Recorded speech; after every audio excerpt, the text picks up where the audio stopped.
for YouTube. Hello. So yeah, today we're playing through more Tournament Legacy, which we started on Sunday. I was looking through the parts that I wanted to play through today because I want to try and get through like 3-ish parts, like 2 or 3 parts. Maybe only 2 because I'm in work early tomorrow. I'm doing an opening shift tomorrow. And then next week, I'm also doing an opening shift, but I have to be there like half an hour earlier than usual, which is great. But also, I'm gonna hate it. I assume it might be because I haven't seen one of my co-workers who usually handles the deliveries in a while. I mean, to be fair, she usually works during the week, and I work at weekends. So maybe that's why I've not seen her in a while. But I don't know if it's just because she's on holiday or if it's because she works more during the week. So maybe it's because we might be getting a delivery next week, and so I might need to come in half an hour earlier to, help sort out the deliveries and stuff. I mean, I'll probably still be streaming until around the same time. I'm probably gonna finish stream latest 11 today, cause I need to probably latest 11 because I need to wash my hair and shit.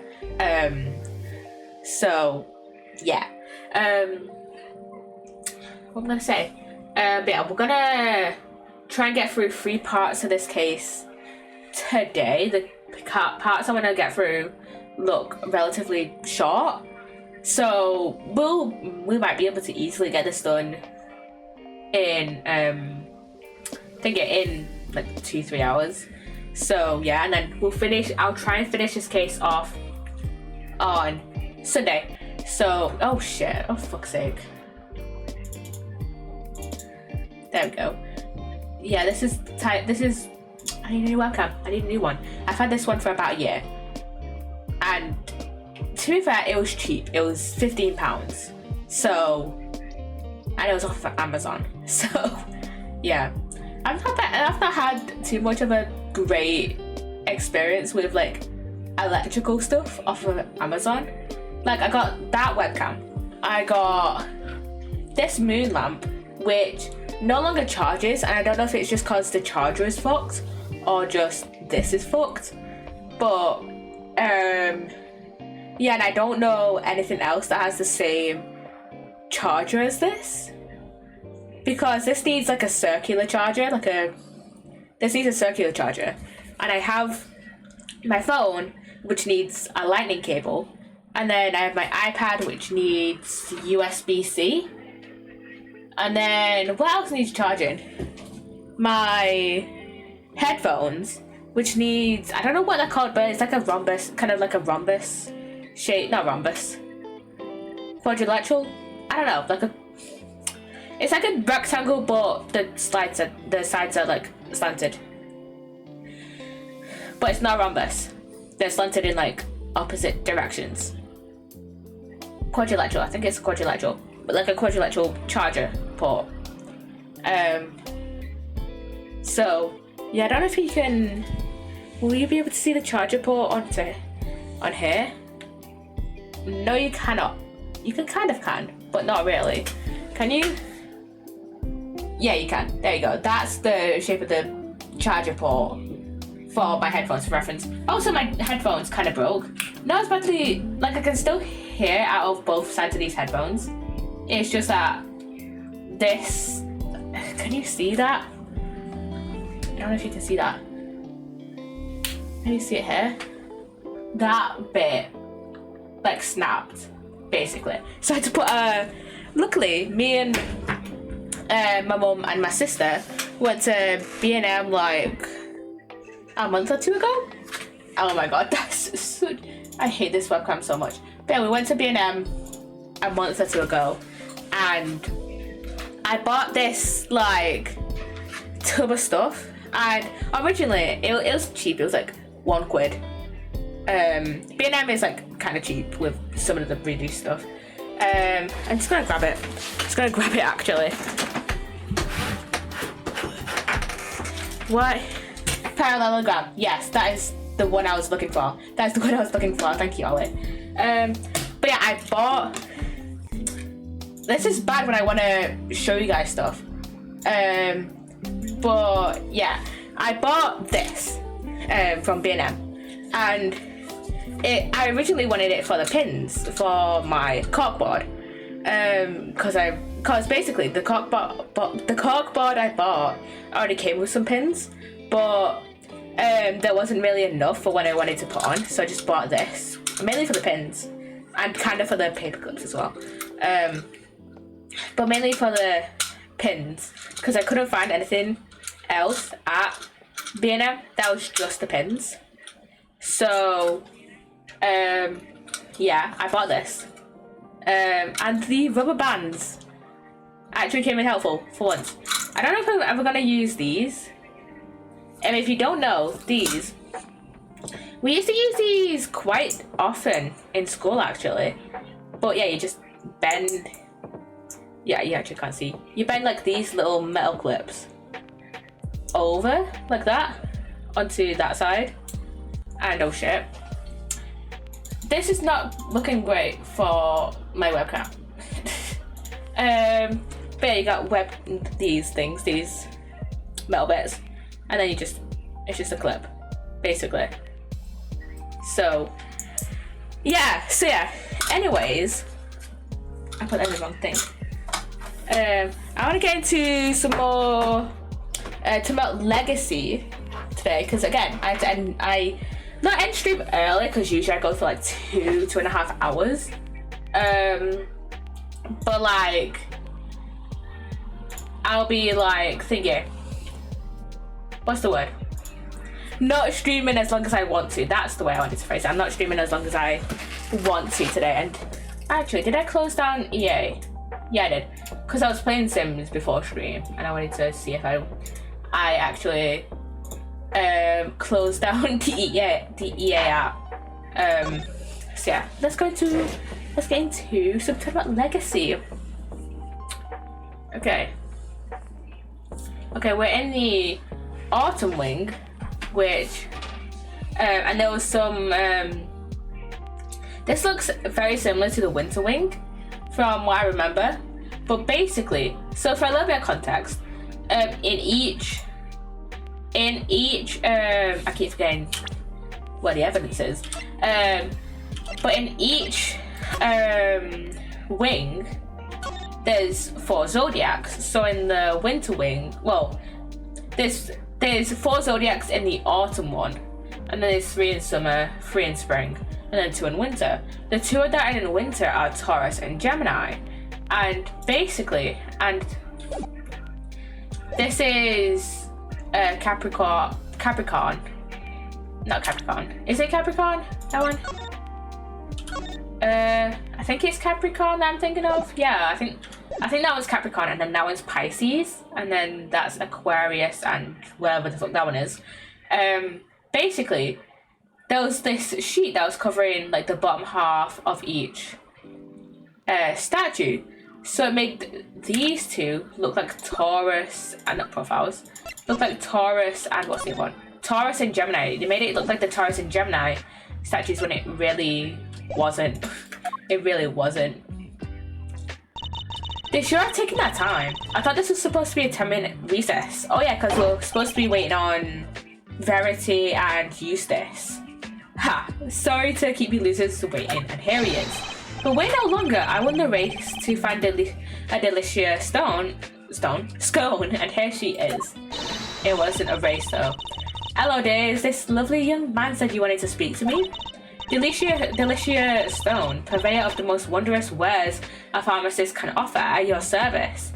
And I think this is one of the only characters, other than our main characters, to have like a canon ethnicity, because she's canonically British. She's canonically from England, and then I think it depends on what dub of the game, depending on what ethnicity Phoenix and like Edrith are. I could be wrong though, because I think Because in this dub they're American. In the English dub they're American. But I think maybe in the Japanese dub they're Japanese? I'm not sure though. I don't know too much about the Japanese dub, surprisingly. Delicia to my pals, and even Miss Delicious the son. You can call me the winner, and I'll call you whatever I want. Alright, Winnie Pooh, whatever you say. It's lovely to meet you, dearie. So much for call me the winner. Oh, have we met before, young man? Get a load of this, Delicia. That's Miles Edgeworth, Gregory's son. Well, I never. It's a pleasure to meet you, Milesy smiles. Aww. If you must address me by my given name, just Miles will do. Oh, Greggy Peglegs boy? Now going up too. Makes me feel my age, why don't you? I wonder just how old she is. Yeah, she hasn't changed since the last time we saw her 18 years ago. Like, for example, we saw Gusto when we were playing as Gregory and Eddie. And like his hair has changed, his hair color has changed. Like he had brown hair before, now it's white. But Delicia hasn't changed a bit. Eustace, I believe you have some questions for our pharmacist. Oh yeah! What brings you to the gallery today, Miss Scone? Why, I came to see dear old Moody Judy, of course. We've been fast friends for 18 long years, and no one's going to stop me visiting her now. I understand that you helped look after Mr. Gusto in the immediate aftermath of the attack. Oh, I didn't do much really, just whipped up a quick antidote for the dear old doctor. Wow, you can make an antidote just like that? Oh yes dear, as long as I have the right ingredients, I can throw together just about any medicine you like. It certainly helped that the medical room was well equipped though. We were much better off treating him here than losing vital minutes taking him to the hospital. Anyway, we did what we could. The rest, well, that's up to him. What do you mean? And do you know the victim, Miss Delicious? Oh yeah, well, sort of. It's been 18 years since I last saw him. Apparently he's famous these days. One of the best confectioners in the world, or so they say. Interesting. So he's a well-known public figure. Oh yes, dear. He was on the news and everything. Confectionery crafting king of the world, they say. Wow, so the old dog really went to Shank far and upped his game, just like he said he would.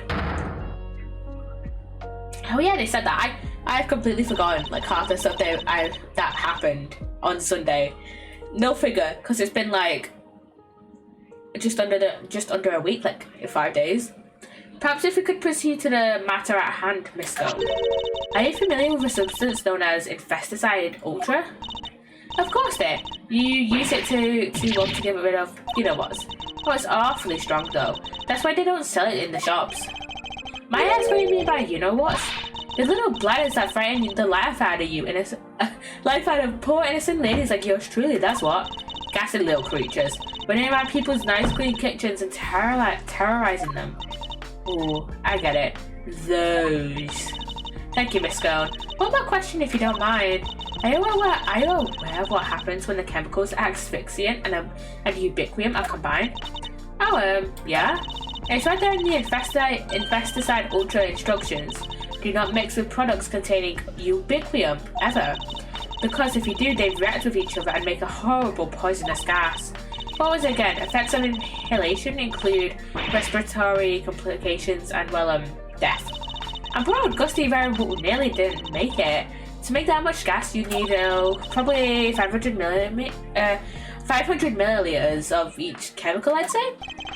She certainly talks like a skilled pharmacist. Ubiquium's awfully thick and sticky, and it heats up very quickly indeed. It's also bright red and smells minty fresh. Oh, and cheap as chips. That's what they use it in everything. Asphyxium's more watery, and it's white in colour. That'll do, thank you. You're very clearly well informed, Miss Scone. As well as it should be, dearie. Yeah, she didn't go through all that training for nothing. After all, Psssttt Ultra is made by the company I work for. Oh, but before you get the wrong idea, they don't go around handing out free samples. As I say, it's awfully terribly dangerous. You couldn't buy it even if you wanted to. Yes, Miss Scone. Very interested indeed. I think that tells us all we need to know. Strange. I thought she suspected Miss Scone. But something in that smell makes me wonder if she has some other angle in mind. Yeah, Verity is very, like, not often on the same page as us. Because I've been suspecting Miss Scone from, like, the very beginning. What is it, Detective Flatfoot? Any developments to report? Yes, sir. What? Turns out the sculpture's glass display case is open from the top. That's rather unusual. And the temperature inside can be adjusted too, all the way down to 0 degrees. The Pisces case was kept at 26 degrees. Dang near got my hand stuck to it. We're lucky you escaped alive. Anything more relevant to the case? Yeah, they found something on the underside of the top of the Pisces case. Traces of ubiquium. Oh, now we're talking. That's odd. If there was ubiquium stuck to it, it should have stayed stuck. After all, at 26 degrees, it would have been frozen solid. It would, huh? So how did things wind up as they are now? I think he might be able to help us figure out just that. Oh wait, you know, I keep forgetting that in this game they're using Fahrenheit, not Celsius. Because I was just thinking, damn, 26 degrees is kind of warm. Like, I'm surprised the Pisces statue hasn't melted yet. But then I remembered, oh yeah, that's Fahrenheit. It's going to be like way lower in Celsius. What is 26 in? What's 26 in Celsius? 26 degrees Fahrenheit to Celsius. -3 Celsius. So yeah, that's pretty cool. Or at least Mr. Thief Knight might. You guys are that desperate to get on my good side, huh? Fine. I don't know what the heck you're talking about. Take it away. I can't believe I'm taking orders from this guy, but whatever. Anything for the truth. Before you get too carried away, the goddess of justice has no need of your help. We'll find the truth ourselves. Ouch! Why so frosty, Judge G? Your baby prosecutor just gave us the big thumbs up. What's the issue here? Oh wait, don't tell me the committee has some dirty little secret it doesn't want us finding out. I'm not required to explain myself to you. But why aren't you letting us use Little Thief? Huh? But if you feel that you absolutely must participate in the investigation, perhaps you can prove it to me that it'll be worth our while to keep you around. What exactly did she have in mind here? Who triggered the release of the poison gas? If you can answer this question, I will consent to your participation in the investigation. You heard the lady smiles. Somebody opened the Pisces case and let out that gas. Considering what we've learned so far, there's only one person it could possibly be, no? Yeah, the answer is indisputable. In that case, please kindly provide it now. Who released the poison gas? Well... okay, I know we've been suspecting Delicia. But... there's no way she's really... she's short, right? There's no way she's, like, reaching, like, the top of that, like, glass. And plus, she was nowhere... like, she was nowhere near the Autumn Wing. Like, as far as I can remember. So, I don't think it's her. Like, the only person we saw come out of the Autumn Wing was Gusto. Like, I mean, there was also Larry as well. But, again, we don't want Larry to get convicted. So, I'm gonna say Gusto. The victim, Camilo Gusto, is the only person to have entered the Autumn Wing. Thus, only he could have opened the case. Correct. That appears to be the only logical answer. Very well, I will permit your participation in this investigation to continue. However, if at any point I feel you are contributing nothing of value, you will be removed immediately. Understood. Even if Mr. Gusto did open the case, we still have no idea why. I mean, maybe to steal it, maybe? Alright, Mr. Drift, tell me what you want to see. Let's use the data we've collected to recreate the scene before the poison gas went off. On it! Okay, let's see. Come on, Kay. Fancy. Don't scare me like that. This is what you were talking about. You're Mr. Thief. Okay, come on, use this. Don't act so freaked out. Let's begin by examining the Pisces sculpture. There's a big generous amount of ubiquium frozen to the underside of the top part of the case. Yeah, which is what's keeping that lid on real tight. The actual glass lid is all cracked though, right? Somebody really went to town on your little house there, huh, Pisces? And do you have any idea of how the glass lid might have come to be so cracked? Well, it doesn't look like the owl facing side of the glass is suffered any damage. I see, so we have a cracked piece of glass that we know was ice cold on its inner facing surface. And we also know that it wasn't damaged in any direct way on its outer facing surface. Thoughts? Ice cold makes me think of the way you glare at people, sir. Cracks makes me think about those deeply etched lines on your forehead. It was cracked by heat expansion. Applying heat to ice cold glass from the outside will cause it to crack. Huh. Well, I appreciate the science lesson, but why is it all heat cracked in the first place? Why indeed a heat cracked glass lid lined on its underside with frozen ubiquium? You look like the cat that got the cream, Mouserino. You know what happened, don't you? I certainly do, and what's more, I now have Mr. Gusto open the case. I don't remember what evidence we have, I'm gonna be so fucking honest. But we did give me a chance to figure it out first. It would have been quite wait, yeah! Let us figure it out as well!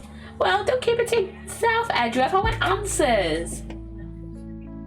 How did Mr. Gusto open the case? Oh, we have blowtorch, okay. So we have our prosecutor's badge, we have the IS7 incident case file. With the gallery pamphlet, the winter wing, the Pisces statue sketch, the used blowtorch, the luminous cloth, and the poison gas ingredients.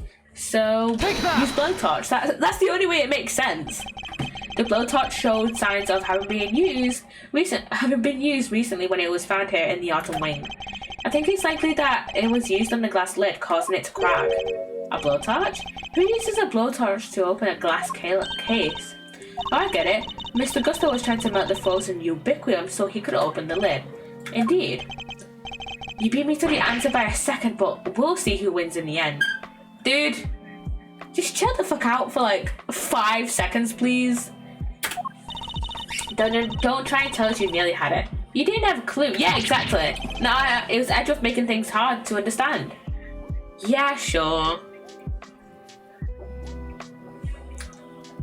Go back to Feminist Legal Academy, mate. You clearly need it, and he's still in the fucking uniform.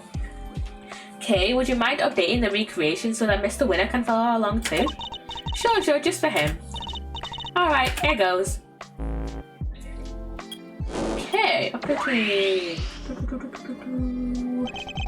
Mr. Gusto was alone in the autumn wing, and while he was in here, he used this blowtorch to melt the frozen ubiquium on the underside of the lid. And as the ubiquium melted, it mixed with the asphyxiant that was already present inside the glass case. Oh wait, is this what's being like presented here with Mr. Thief? Now I remember, is this what was shown in Larry's sketch? Because think about it. This would be the ubiquium that was originally frozen to the top of the glass lid, and then this puddle here. That would be, I mean, we already talked about this, I think, last week on Sunday, but that would be the ubiquium mixed with the asphyxiant, because, you know, a red substance plus a white substance, it's gonna make pink in it, so, yeah. Thereby producing our poisonous gas. But wait, if it was a gas, never mind. I was gonna say if it was a gas, then how did it end up as a liquid how did some of it end up as a liquid on the floor? But then I remembered that condensation exists. When Mr. Gusto had finally managed to open the lid, he would have released the gas and poisoned himself. And then fallen in front of Larry. They made it as far as the fountain room where he collapsed. So he opened the case, and out came the gas, huh? It seems we got there in the end. But why the heck-a-doodle did he want to open the case in the first place? I'm not sure. In fact, we don't even know what his ultimate goal was. I'm thinking he might have come here for the same reason I did. To check out not the autumn wing, but the winter wing. You remember, right? I thought this was where the winter wing was when we first got it. Caught you out too, did it, my little Eddie little Eddie Lumpkin? I was so confused. What was it being where the Chili Wink's room was all those years ago? There's even the same little tree in front of the blessed door. Who wouldn't be all at 6 and 7s, eh? Did everyone involved with the IS-7 incident make the same mistake? I think we need to go and take another look at the winter wing. Time to see how quickly I can convince Mr. Winner, I suppose. Eureka! Ladies and gentlemen, I have the answer. The answer to what? Exactly. The man who was going to end it all. A dramatic exit stage left sort of artsy-fartsy farewell. What? You what, mate? Have you been listening at all this whole time? At my level, I barely need to listen to a word, and I still understand exactly half of what's going on. Yeah, I think you need to listen more, mate, so you can understand what else is happening. Perhaps I can explain a few of the finer details to you later, Eustace. Winner's prerogative. Winner's, sure. Thanks, Gabelle. Thank you indeed. I find it's always best to leave things like child wrangling to a professional, yeah. True. But to UFK, but so then again, Kay actually listens to people and isn't like a troublemaker like Eustace is. In the meantime, don't you have something to tell Mr. Edgeworth and his friends? Oh yeah, I totally forgot. What is it now?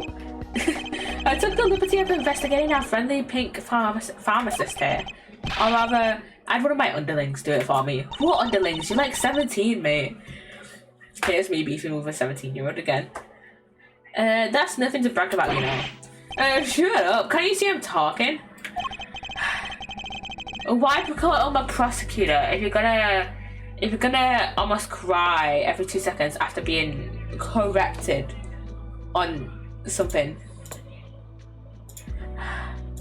I don't know. Anyway, let's put a pin in my suicide theory for now, yeah. What? What? I have something more important to tell you. It was Miss Delicious who set up the poison gas trap. How could you say that? I mean, it makes sense on the basis of her being a pharmacist, but makes not too much sense otherwise. I was greatly saddened to learn of this, Miss Stone. Your profession is one dedicated to saving lives, and yet you used your expertise to try and take one. I beg your pudding, how dare you? I did no such thing. Perhaps you could explain, Mr. Winner? You bet I can. Get a load of this. This is Miss Delicious's pharmacist's license, and it says it right here that she's authorized to handle Infesticide Ultra. A product that we have established contains asphyxiant. Okay, that is suspicious, yeah. Now back on the Delicious is guilty. One of the ingredients of our poison gas. Exactly. It's almost impossible for ordinary people to get a hold of that stuff. But Miss Delicious is no ordinary person. She's a card-carrying pharmacist. I didn't do it. This is just all a terrible misunderstanding. Objection! Huh? That's not all. There's a bottle of Infesticide Ultra in the victim's pocket. And what do you know? It's covered in your fingerprints. We know that you and Miss Bound took the victim to the medical room. What better moment to slip the bottle into his pocket, huh? No. Yeah, There was only one person on the premises licensed to carry Infesticide Ultra, and that was you, Miss Gone. Furthermore, you are acquainted with Miss Bound, the owner of the gallery, meaning you would have had access to the building and ample opportunity to prepare for your trip. No, dear, listen, you don't understand. That Infesticide Ultra was stolen from you. Then why is it covered in your fingerprints? Unless the person was wearing gloves. Lying will only lengthen your sentence, Miss Stone.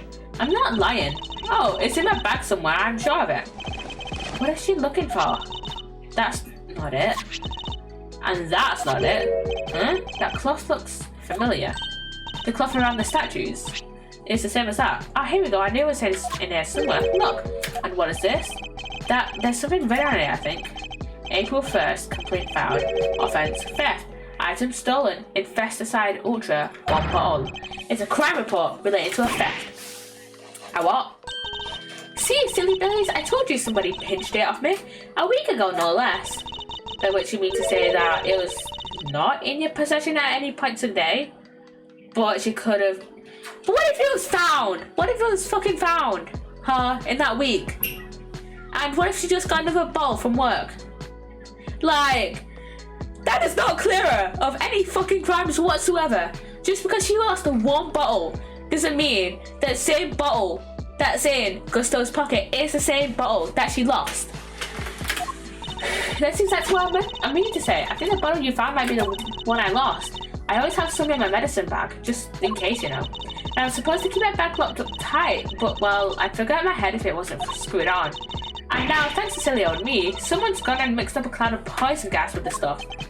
I see, but why on earth would you carry such a hazardous substance around with you? Like I said, just in case. You never know when one of them might appear. You mean the ghastly little creatures that run around in people's nice, clean kitchens type of them? You could just roll up a newspaper and whack. What have I done? Gavel, what do I do now? Of course. I think perhaps it might be wise to confirm the authenticity of the crime report, just to be safe. Okay, yeah, that's a fair step to take. It can't hurt to verify Miss Scone's story after all. She may be lying to us.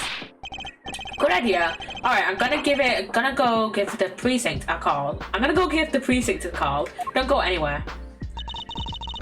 So Miss Scone might not be guilty after all. Indeed, if she really were the one who set up the poison gas trap, then I highly doubt she would have used a method that directly implicates her.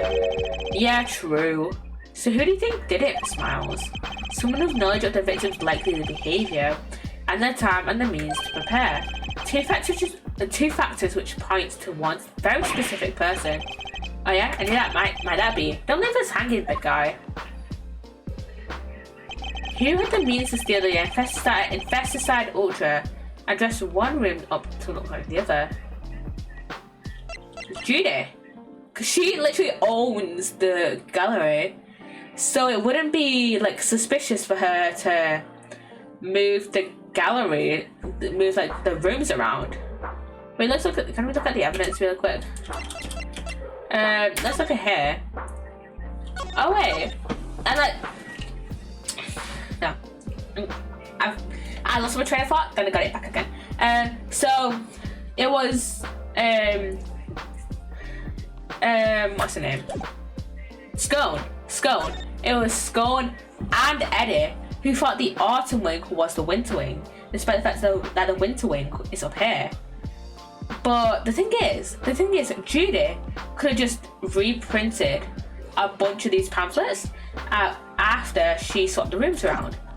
Like, she's the only person out of all the people we have. So the people we have with Eddie, who's been with us the entire time, Delicia, who is potentially not guilty, Gumshoe and Kay, who are with each other, so they have each other's alibi, and they literally just came to the art gallery like not too long after us, after Miles and Eddie. And then Gusto is the victim. Larry is the one who found the victim, and we don't want to implicate him. And then Verity and Eustace, why would they set it up? They're the ones investigating. Why would they have no reason to like set it up like that? That would just be weird. So the only other person that could do it was Judy Bound. Surely only Miss Bound, the proprietor of these premises, could possibly have prepared in such a way. We need some solid evidence to support such a theory nonetheless. So it was her, huh? Strange. It's like he already knew. Whew, nice shooting, Mazzarino.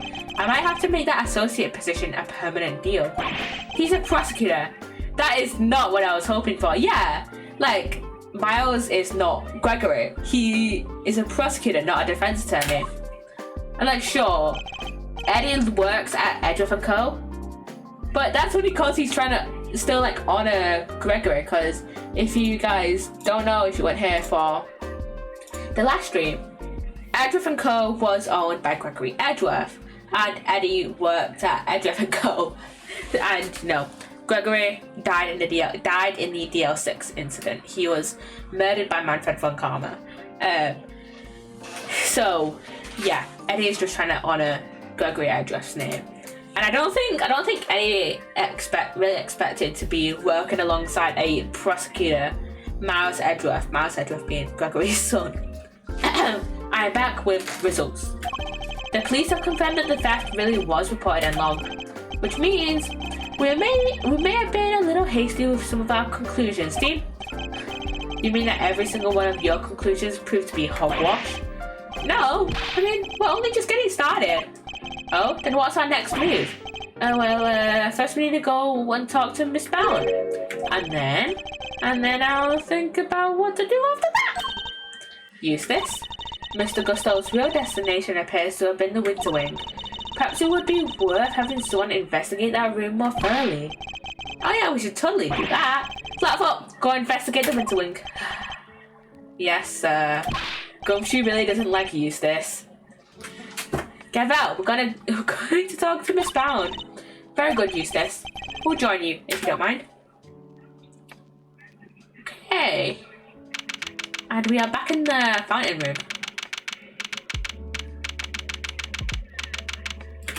Alright, you have your orders. Go talk to Bound for me. Hey, Mr. Winner, weren't we going to talk with Miss Bound ourselves? Sure, but I thought, why not let the grunts handle the grunt work, you know? Means I can just sit back and wait for their report. Our winning strategy. You spoiled little... He's so exhausting. I need a break. Okay, was Edgeworth gonna say exhausting little shit? Or exhausting little brat? Please, Capcom, let one of these characters swear at least once. Because I just want someone to call Eustace an annoying little shit. For once, because he is an annoying little shit. Please, just let someone swear, please. Huh? There's something in the fountain. What is it, Kay? It can't be that bad. Oh. It's a buddy. Yeah. What on earth? Order in the court. Somebody call forensics. Bad news, sir. Real bad news. Order, I will have order, detective. The ice sculptures in the Winter Wing. They've all melted. All of them? All four? What? Huh? Say? Okay. What is the meaning of this? Now we have two victims? The one's alive, just unconscious, and the other is like dead. Talk about deja vu. It's just like 18 years ago. Even the ice is melted again. This is like some weird rerun. Same people, same everything. I said it before and I'll say it again. This is no coincidence. You would be right, Mauserino. I am. And I think the answers lie in the SI-7 incident itself. And in fact, I'm convinced of it. Great minds think alike. Alrighty then. Time for another trip down memory lane. Okay. I'm guessing we're going back to the past with Gregory and Eddie. And oh my god. My camera lagged for a sec there. But yeah, this makes me think that was thingy, what's the word? Was someone in the SI-7 incident involved in that murder? In the murder of that guy in the fountain? So, which leaves us Eddie, Scone, and Gusto. And Eddie's been with us the entire time. Oh, Judy. So Eddie, Gusto, Scone. Well, Eddie, Scone, Gusto, and Judy.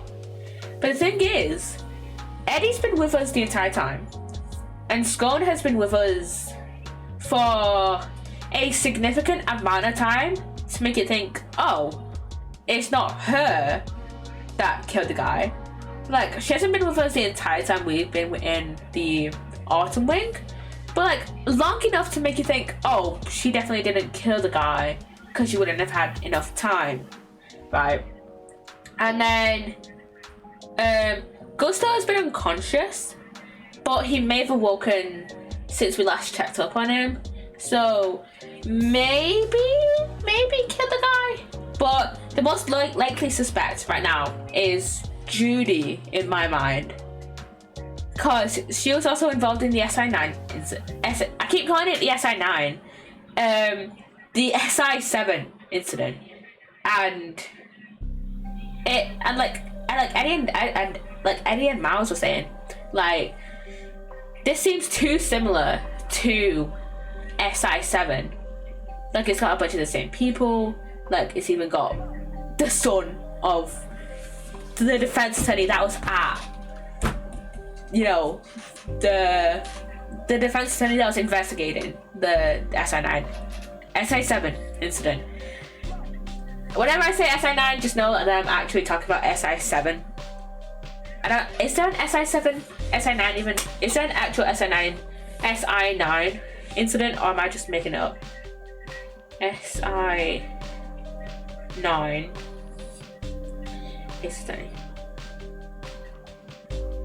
There is an SR9. I forgot about the SR9 incident. It was the Joe Dart killings from. No, not SR9. IS9. There is no IS9 incident.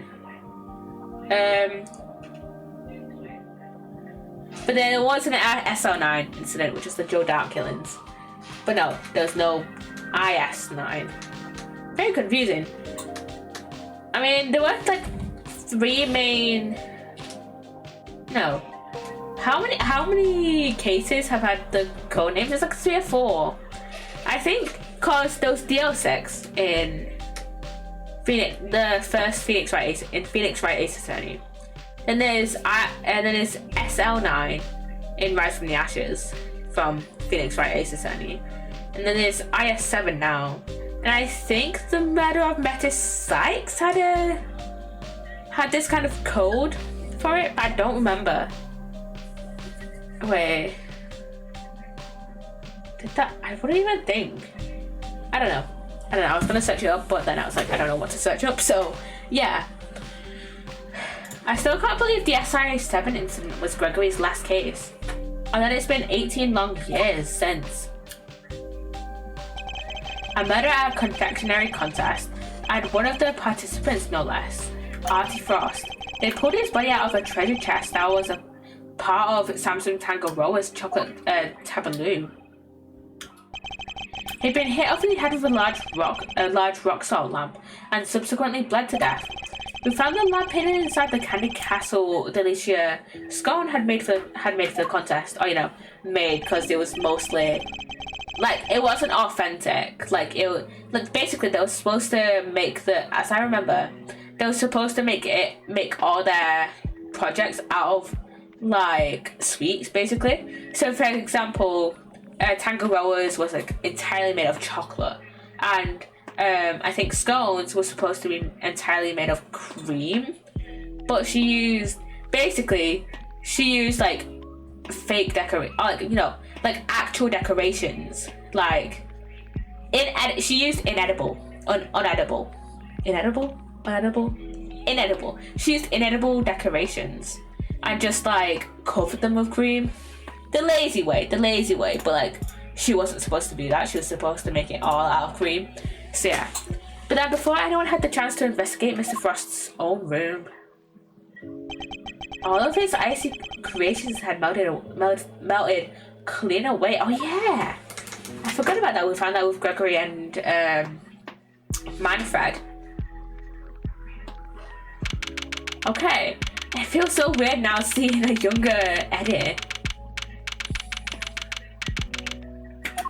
Okay, here we are back with Gregory.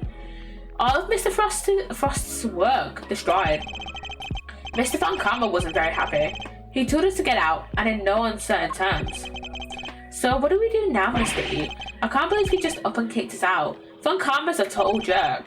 Now, Eddie. It was always the job of the police and the prosecutor's office to investigate the scene.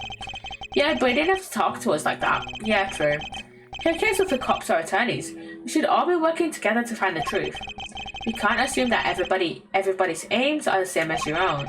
You may wish to expose the truth, but others might prefer to accept things at face value. Which way of thinking is right will depend on the person. What if somebody innocent ends up behind bars because no one managed to uncover the truth?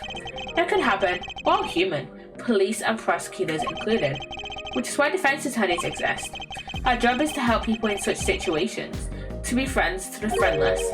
Friends to the friendless? Now, we may not be able to investigate the Winter Winger's hopes, but that doesn't mean we give up. You're right, Mr. E. I'm sorry. I should have thought more before I opened my big mouth. You don't get it. You'll learn soon enough. I will, I promise. Oh, here's Judith. Mr. Edgeworth, Mr. Fender. You look like you could use a little pick-me-up. I'm afraid this is all I have, but please, by all means. Wow, you're the best, Miss Bound. Okay, we've got some chocolates. Thank you. A little sugar boost might actually help, although these are a little too sweet for my liking. And a little uniquely shaped. I'm sorry if they're not to your taste. Wait. What do you mean uniquely shaped? They're normal shaped for chocolates, aren't they? They look like munches. No way, they're great. They're so sweet. You're very kind. Imagine, me of all people, a mediocre confectioner. What, you mean you made these yourself?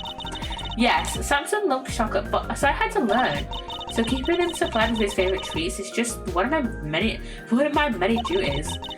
I find it so funny that Eddie just goes big animated-eyed every so often. I love that. Although he does spend most of the time coaching me on how to improve my technique. Mr. Tangaroa sure is a lucky guy.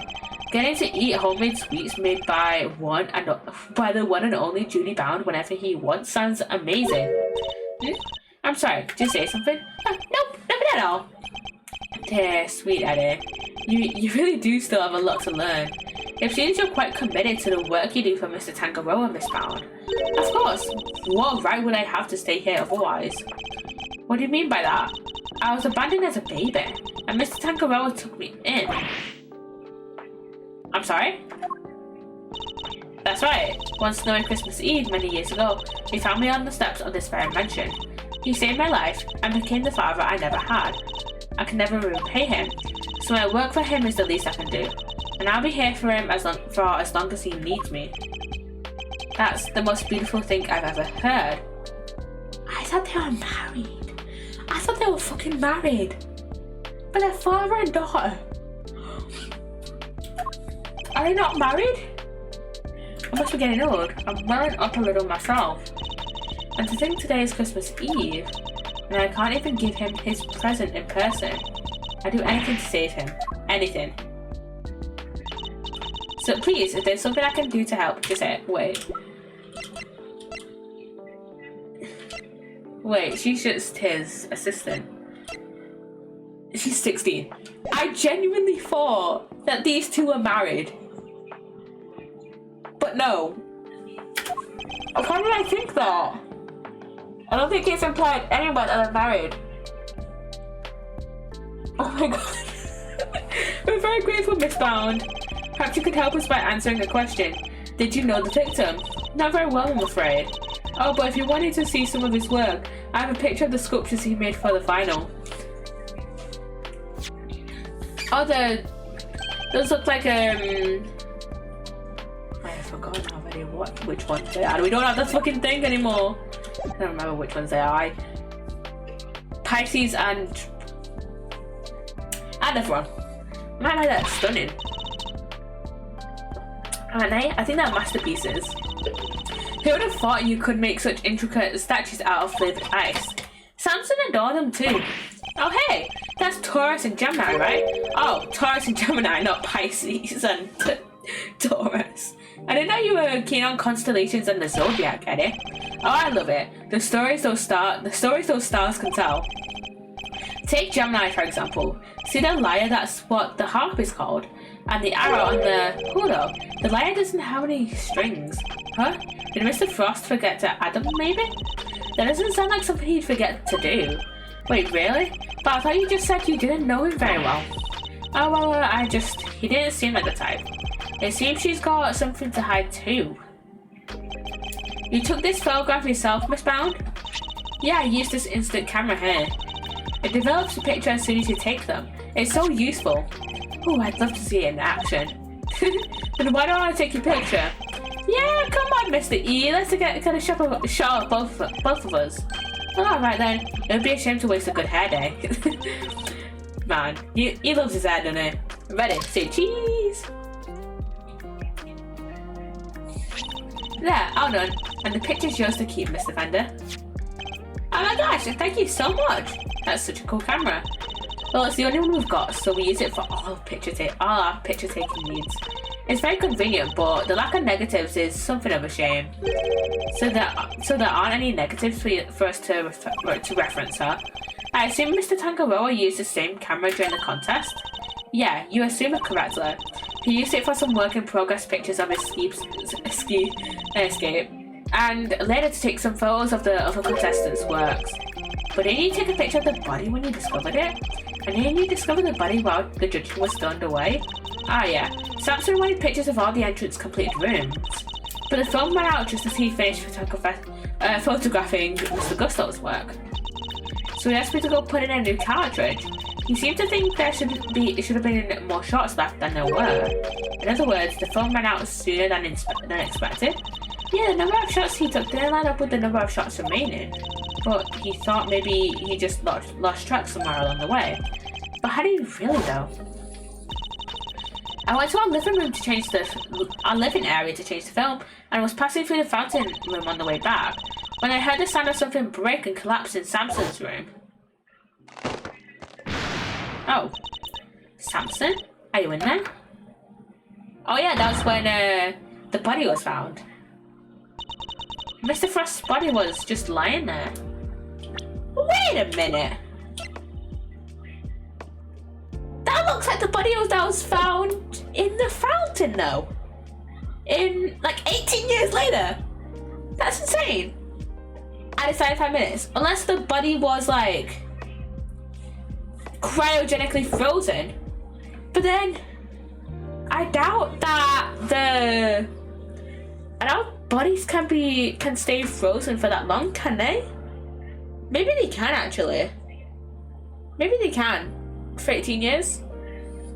I don't know, without like decomposing or some shit. We'll just have to see. Mr. Frost's body was just lying there. I was in total shock. It was all too much. Wait, don't we have the... Yeah, the photo. That looks like the body that was in the fountain. Which is weird.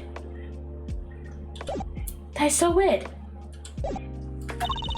But I remember I called the police and then I went to tell everybody else. And the camera, it's been with me ever since.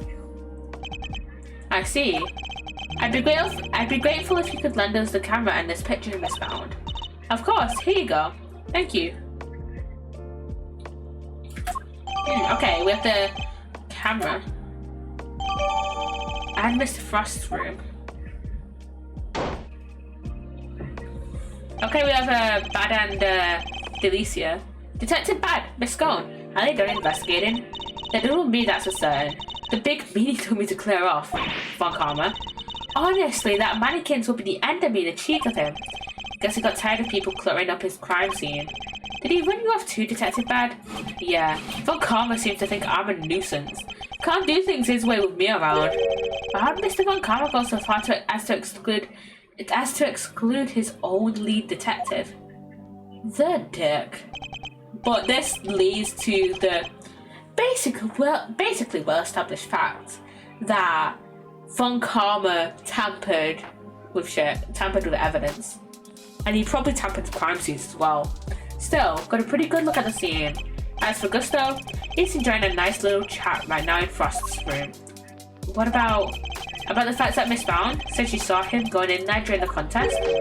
Mr. Gusto went into Mr. Frost's room? That's right, and I have to say, he looked very much like he didn't want to be seen. I don't know what he could have been up to. Well, he's kind of the number one at the moment, as the guy who melted Frost's work. But instead of reality why Mr. Gusto went into Mr. Frost's room, got a photo of the room right here if you need it. It's all yours. Wait, what? Why would you just give it to us? Do I gotta spell it out for you, kid? I'm offering to help you guys. I want the truth about this case to come out. Detective? Really, Detective Bad? Mr. Von Karma won't be happy about this. Hey up, boss. Hey up, boss. How you doing? Welcome on in. Thanks for the follow, man. Thanks for the follow. Welcome on in.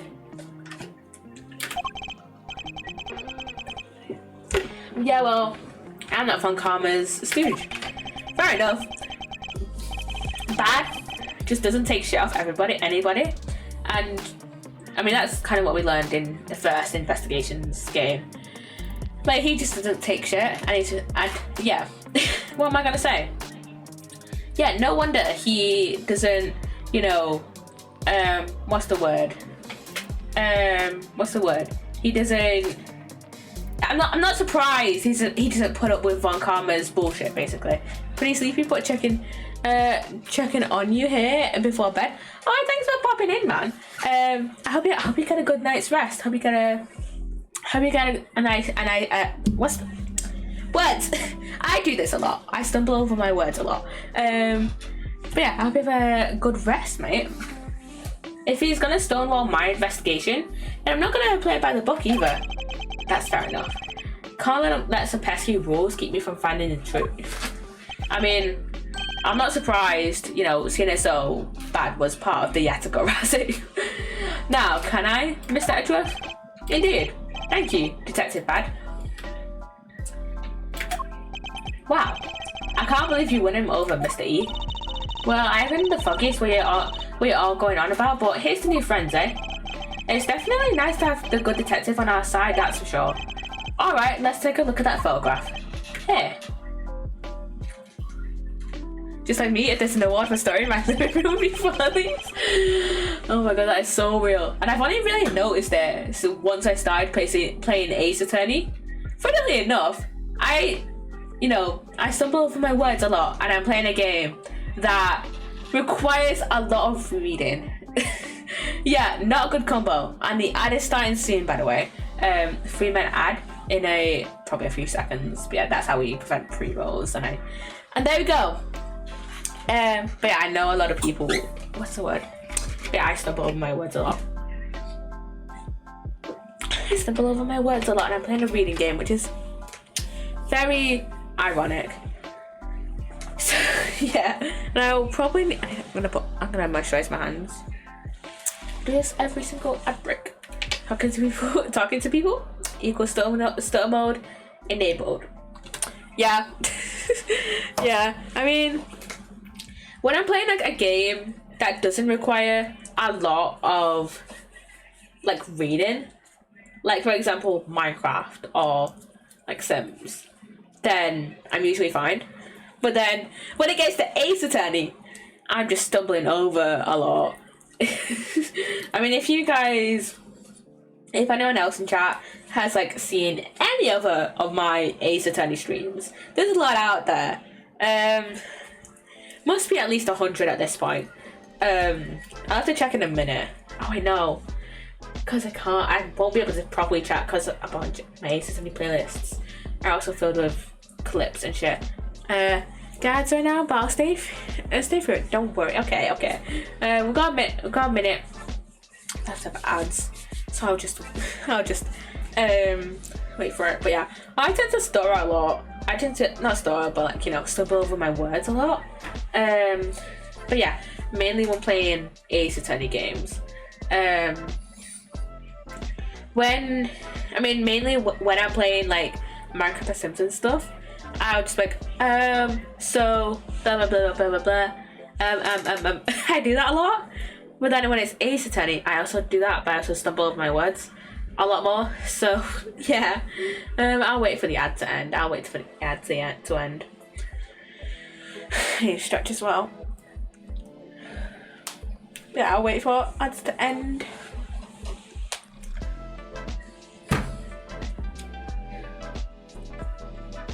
Okay, we've got like 40 seconds left.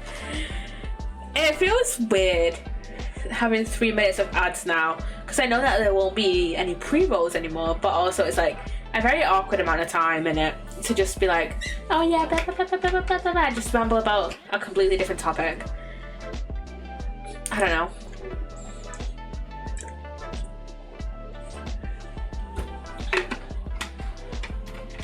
Okay, 15 seconds left of the ad. Probably going through that last. Probably going through the last round of ads right now.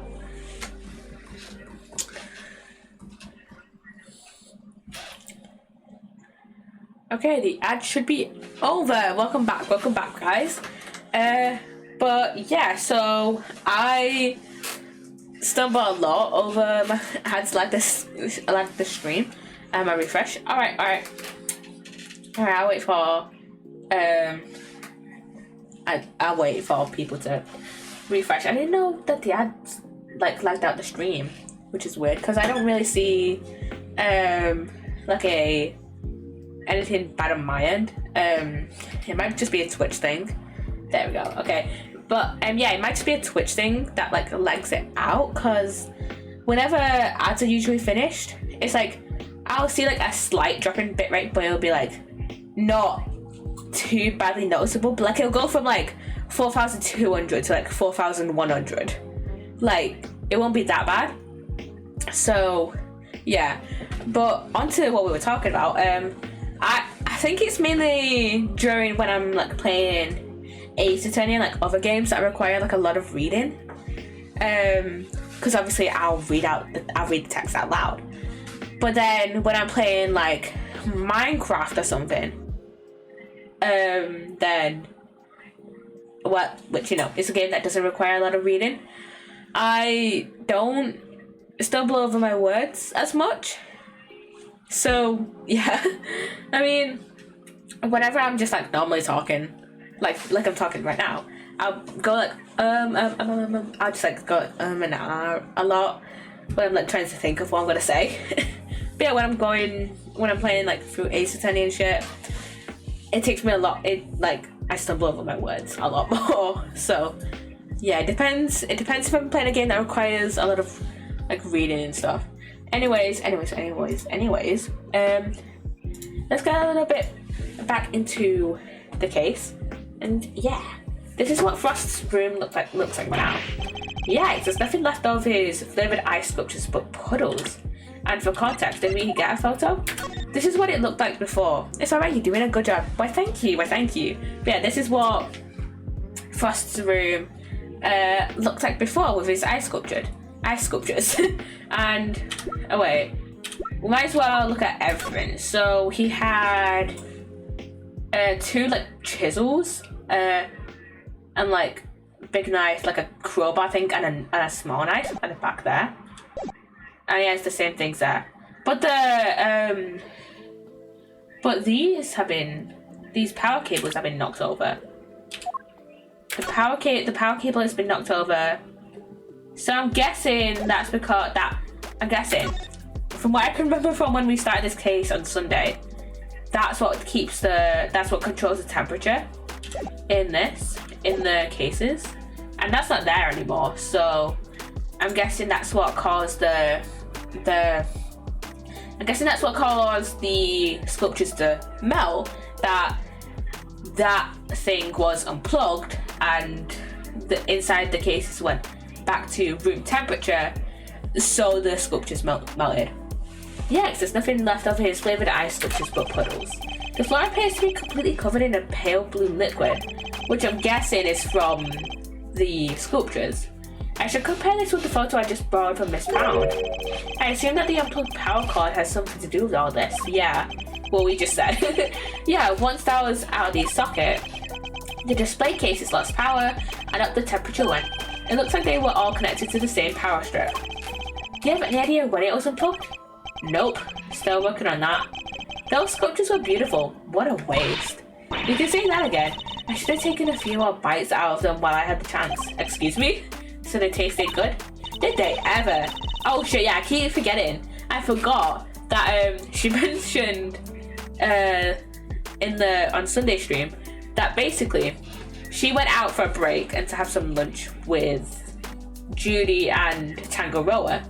So, and then when she was walking back in, she went back into like the rooms, into like the building, back into the building, before Judy and Tangaroa being the judges of this contest.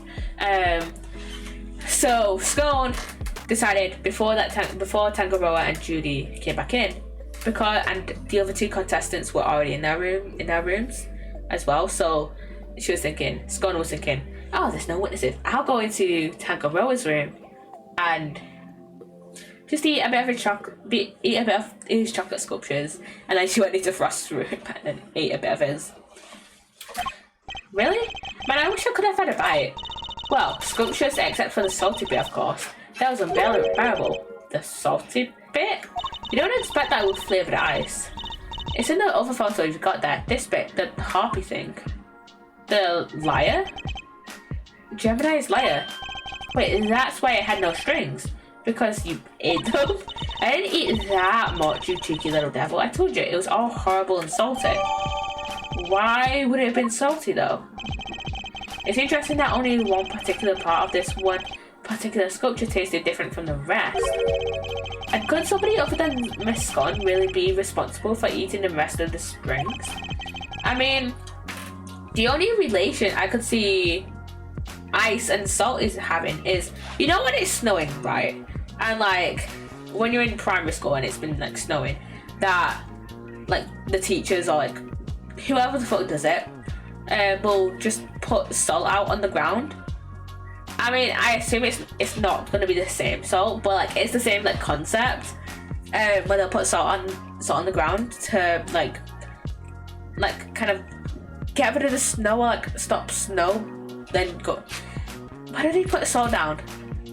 I don't know. To like get rid of the snow, I guess. So yeah, we use salt here too on the streets. Yeah, we do. We actually do that sometimes as well. The main way I was thinking is that the main thing that reminded us of, well, the main thing it reminded me of is like in primary school we had on like the playgrounds, because it used to snow a lot more over here when I was younger compared to now. Climate change, I know. And on like the playground we would have these like massive like yellow bins or like yellow tubs of like this of the salt thing. So, and like every December, every November, you just see the salt everywhere. I mean, it made sense because you didn't want kids slipping and you didn't want snowball fights to occur. So yeah, it made sense why they would put it down. So yeah, I mean, I don't think we use it too much on like the streets. We use it on the roads a bit, but not too much on like the streets, I guess. But yeah, we mainly have. I never see people actually putting out the salt. It's just like, oh, I wake up one day and it's like, oh, there's salt on the roads because it's been snowing, you know. So I assume people just put it out. I just assume that like night shift workers put it out at night. Maybe, I don't know. I don't know. Or like put it out like towards the end of the working day. I don't know. Let's see. Did you notice anything else, Miss Scone? Come to think of it, I did. There's a funny little mark on Chiliwinks' work. It was 2 little letters. Let me see if I can draw it for you. There you go. Yeah, it looks like just like that. PH. It's almost like a signature or something. Wait. What characters do we know that have PH? I just knew Mr. Frost wouldn't have made that harp without strings. Who do we have a PH? We don't have a PH. We don't have anyone's name that starts with a P. And we don't have anyone's last name starting with an H, so who could that be? Oh wait! We have that seal. I forgot about the seal. But why do we have... What does PH mean? In the in the non-chemistry context, and in the chemistry context is why I've forgotten what pH means. I just knew Mr. Frost wouldn't have made that how about strings. He's not the type to skip an important detail like that. I hope you don't mind me asking, Miss Bound, but are you certain you didn't know Mr. Frost particularly well? Well, no, I barely knew him, I swear. Is that so? You certainly seem to have some strong opinions about his attitude towards his work. No, I just... the sculptures were so carefully made, I didn't think he'd miss something so important. I'm sorry, but I don't believe you. You have a more personal connection to his work than that. What makes you say that? I have an item of evidence that appears to have been one of Mr. Frost's possessions, and it shares a key feature with another piece of evidence. Well, I won't know what you're talking about if you don't share. So what are these two pieces of evidence of yours? Which two items point to Mr. Frost? This is the first. And now the second. The fuck you mean the second? The fuck you mean the second? I'll fall asleep in it, but I hope to catch you later. Keep the spirits up, and I definitely want to come back here. But thanks for the follow again, bots, and I hope you have a good night's sleep. Right. What do we have? What do we have? What do we have?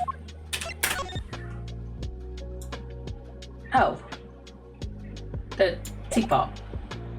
Take that! I was just gonna examine everything, but like, I didn't realise that I had the thing. Miss Scone found 2 letters carved into Mr. Frost's ice sculpture. I think they were a signature of sorts. After all, it's not unusual for an artist to initial their work. I guess not. That's right, dear. It's just like you said. Surely Winx's statues had the letter PH carved into them, plain as day. PH? Shouldn't it be AF? You'd think so, but take a look at this. It's the steel we found at the crime scene. It seems reasonable to assume that it fell from Mr. Frost's pocket. And when pressed into the surface of an item, it would leave behind the letters PH. The same pottery marks we see imprinted on the bottom of the items in the tea set. The same pottery mark? We've already established that the tea set is the work of the sculptor Paul Halleck. I forgot all about Paul Halleck. Now we're going to assume that these same letters would mark any item out as a piece of his work even. A fact of which you are well aware of, correct, Miss Bound? Well, yeah, I knew that he always marks work with his initials like that. He's never revealed his true identity in public, so it's the only way to know his works are truly his. R.E. Frost is Paul Halleck. You mean Paul Halleck? Is it Paul Halleck or Paul Halleck? Like, where? I'm gonna keep saying Paul Halleck because that makes the most sense. And I don't know how else you would pronounce it. Paul Halleck was. That's right, detective. R.E. Frost had another identity. He was no ordinary confectioner, at least as far as Miss Bound was concerned. We see Mr. Frost was in fact a famed sculptor. Mr. Frost was in fact none other than the famed sculptor Paul Halleck. What? Mr. Frost and Paul Halleck were the same person? But it's not like the mark's hard to copy though. Anyone who's seen it could fake being him with it. Not exactly conclusive proof that Frost was who you say he was. It was proof enough for Miss Bound. What matters is that she believed it. His true identity will have to be investigated by the good people of the precinct. Alright, I'll have the boys look into it. I should have known that I couldn't hide it from you, Mr. Edgeworth. So you admit it, you were aware of who Mr. Frost really was. I was. When I discovered his body, I saw the seal you found. Don't ask me how, but I just knew straight away that he was my dear Paul Halleck. Imagine, his entrees in a confectionery contest were his final legacy. A great man like that. And be honest, did you enter Mr. Frost's room at any point? What? Why are you asking me that? The photograph of Mr. Frost's room. I'd like to know when it was taken. Oh, I must have gotten it mixed up with the one Samson took during the judging. I'm afraid I find that rather hard to believe. You think you said that the camera ran out of film during the judging, and that you've had to charge of the camera, and words, I know you've had charge of the camera since before Mr. Tangaroa had the chance to visit Mr. Frost's room. And that's how you were able to take that picture when you discovered Mr. Frost's body. I suppose so. This suggests that you took only 2 pictures with the new film, one of Mr. Frost's body and one of his room. But I have a piece of evidence that says otherwise. You do? Which piece of evidence contradicts the assumption that Miss Bound only took 2 pictures?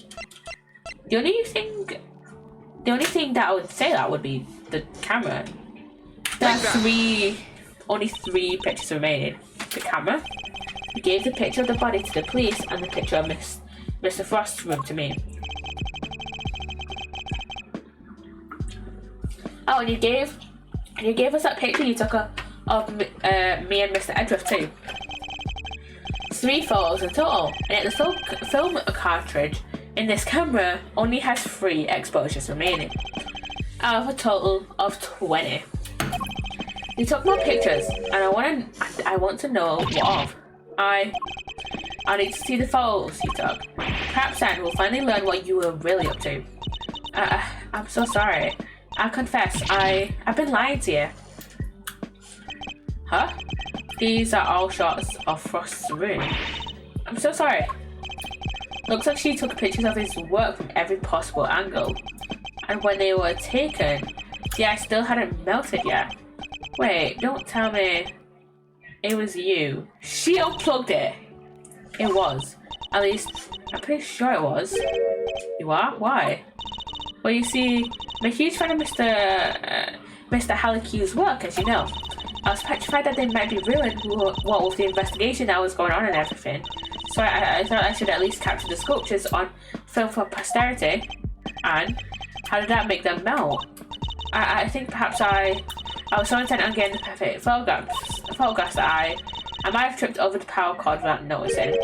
By mistake? Are you sure? I didn't notice it at the time, but well, how could I have been so careless as to cause the loss of his final masterpieces? That seems a little convenient to me. I'm not sure I believe it. But I'm not in a position to refute it either.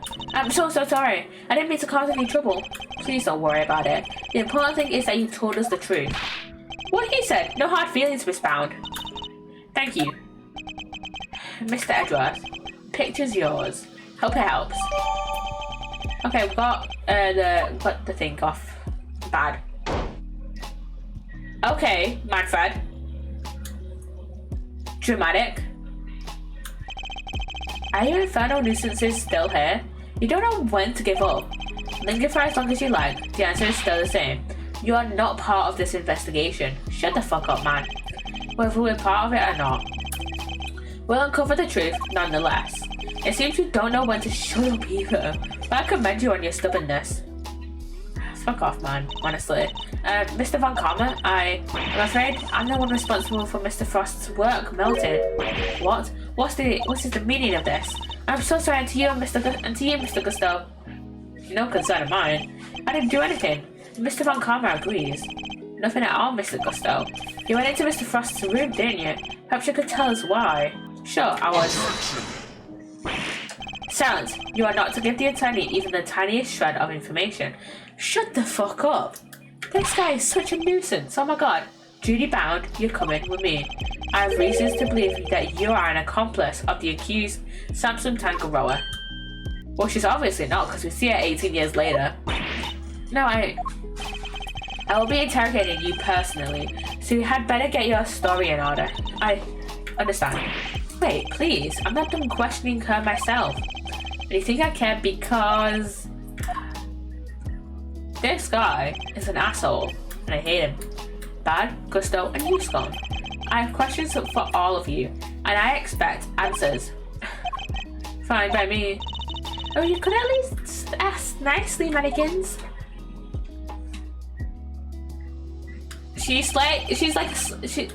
Scone is like a nicer version of an old bag. Do you get my vibe? Do you get where I'm coming from with that?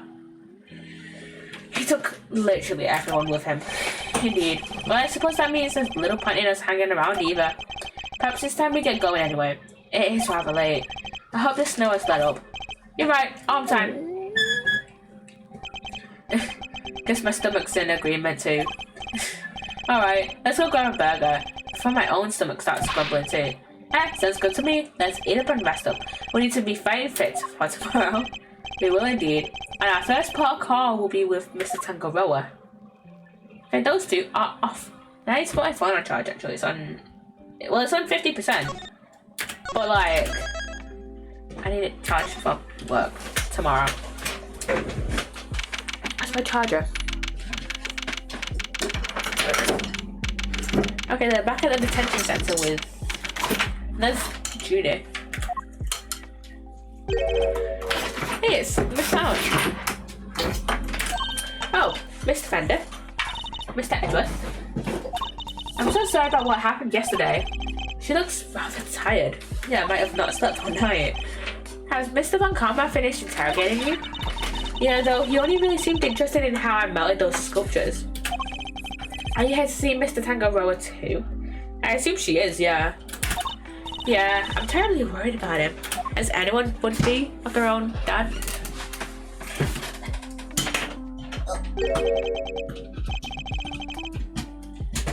Thank you. Is this bad? What are you doing back there? Oh, just happened to be here. I'll be heading back to the scene soon.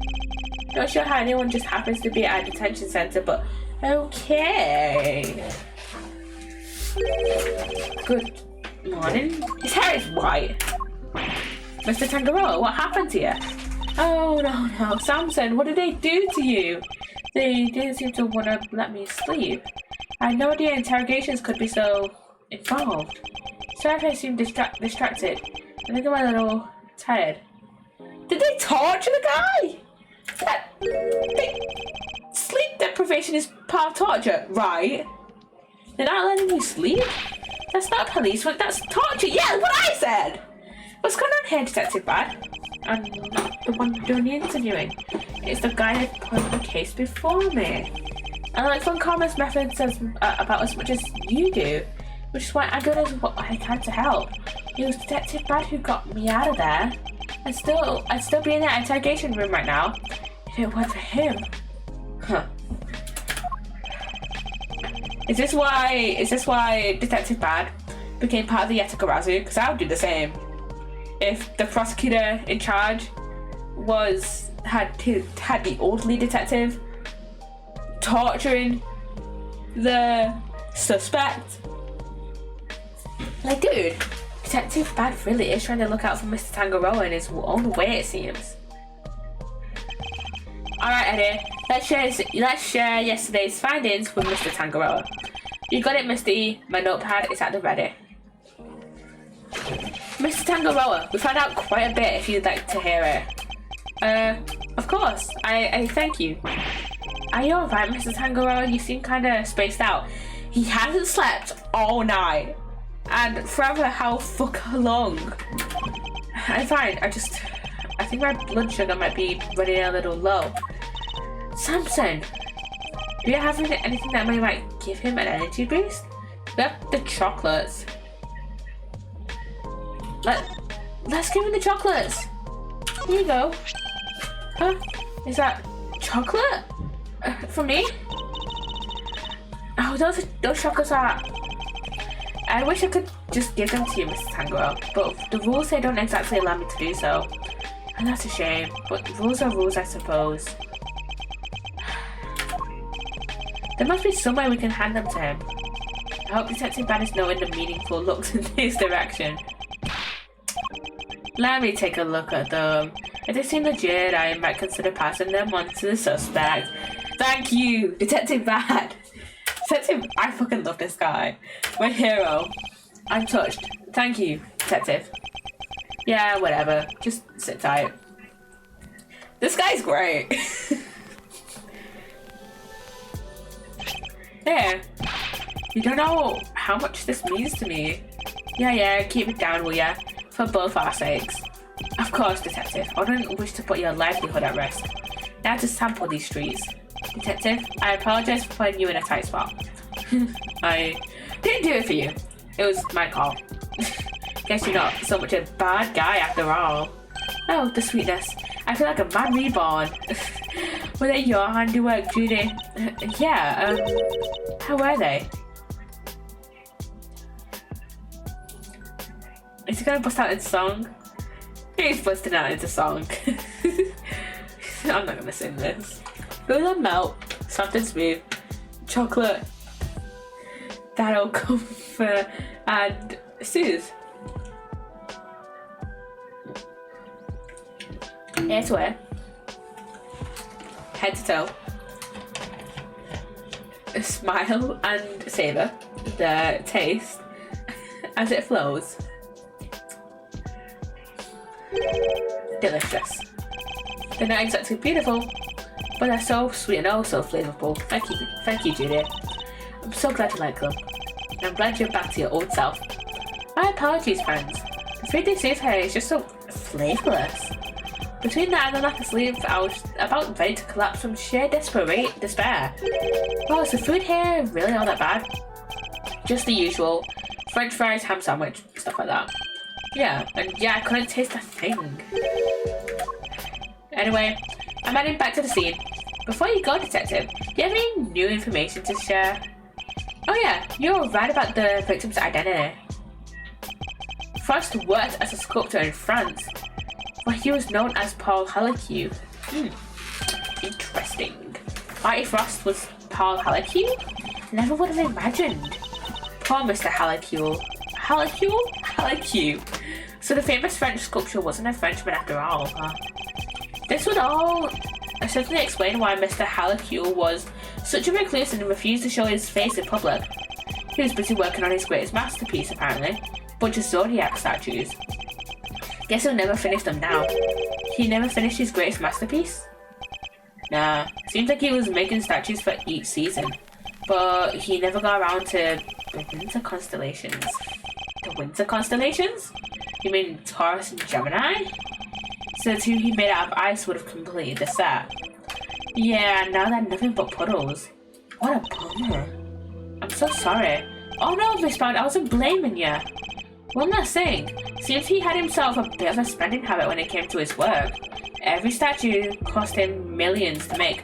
Jesus Christ! Which means he was always strapped for cash. We're checking to see if there's any chance someone caught in a debt. I guess not even the famous artists are safe from money problems. Do you have any idea why he entered the confectionery contest? None. Guy didn't even tell his family. I see. Alright, I really gotta get going. I'll go fetch another guard. But I can't be hanging around here any longer. Understood, Detective. We'll see you again shortly. Okay, I'm guessing he's getting just a normal bailiff then. Yeah, another guard. He's a good man. He certainly is. An uncompromising one. Somebody who can be trusted to stand up for what he believes in. And to scare the pants off of anybody new he meets. Now you're gonna tell me about what you learned yesterday? Of course, allow me to give you a full report. Thank you for that. And allow me to apologize on Judy's behalf. I'm so sorry. It's fine, Mr. Tangaroa. As I told her yesterday, the important thing is that we learn the truth in the end. Now, would you mind if I asked you a question or two? By all means, I'll gladly share all I can. Okay, tell me about the contestants who took part in the final round of the contest. Let's see, there was Miss Scone. I loved her design concept. Unfortunately, her entry was in violation of the rules, so I had to disqualify her. Mr. Gusto's creations were a perfect balance of flavor and design, at least up through the semi-final. But disappointingly, his entry for the final was subpar on both counts. And there was actually something a little unusual about his entry for the semi-final as well. Which was, it tasted identical to Mr. Frost's. They may have looked different, but I could have sworn I was eating the same thing. Huh? And what exactly did his work look like? Oh, there should be a photograph back at my mansion. I'll show it to you later, Mr. Edgeworth. Much appreciated, Miss Bound. But Mr. Frost's entry for the finals, that was truly sublime. So you were able to finish judging it, even though his body had been discovered in the meantime? Yeah, I wasn't aware of what had happened until after I had completed my assessment. Mr. Frost wasn't in his room when I visited, so took the liberty of sampling a bit. Part of the liar, I believe. I never tasted anything like it. It was like a dream. I was so moved that I burst into song. I'm sorry, but are you saying that the liar tasted good? I'd like to hear more about it, if you don't mind. But it tasted salty, according to Scone. You're quite sure it was the liar you tasted when you sampled Mr. Frost's work? I'm certain of it. It was part of the Gemini sculpture, which was the only sculpture in that display case. Mr. Tangaroa, would you mind taking a look at this photograph with me? So the pie you tried was like the liar, the one shown here without any strings? Oh, there were strings originally. That was the part I ate. Okay. So the strings were missing because Mr. Tangaroa ate them all. And he enjoyed them? Miss Scone told us she ate a part of the lyre as well, but she said it was far too salty for her to finish.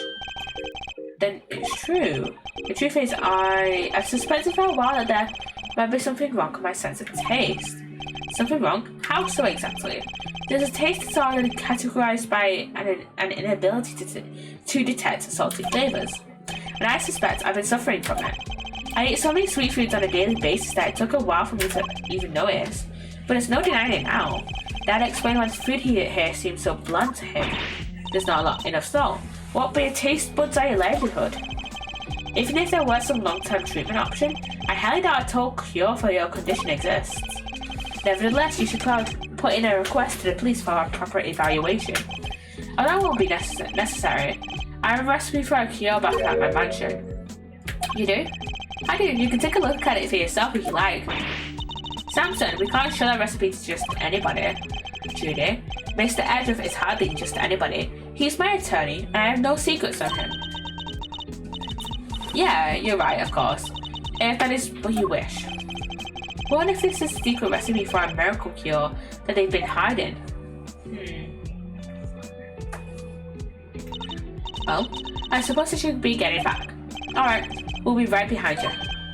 Judy? Yes, Samson? There's more to life than just me.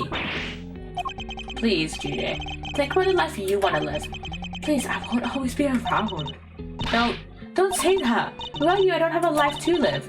So I'll be waiting, right there at the mansion, until you come home. Now, if you'll excuse me. Aw. Wait, Miss Bound! Judy. Wow, she seemed really upset. I thought I saw tears in her eyes. Why do you even say that to her? Because I worry about her. She can't keep putting my needs ahead of her own. What do you mean? The Hallicule collection, the candy making. It's all because she thinks these things will make me happy. She never thinks about what she wants, what she likes. I just want her to be her own person and to choose her own destiny. Last thing I want is for her to miss out on all that life has to offer because of me. I guess that makes sense. He really does see her as his own child. What parent wouldn't want their child to walk their own path?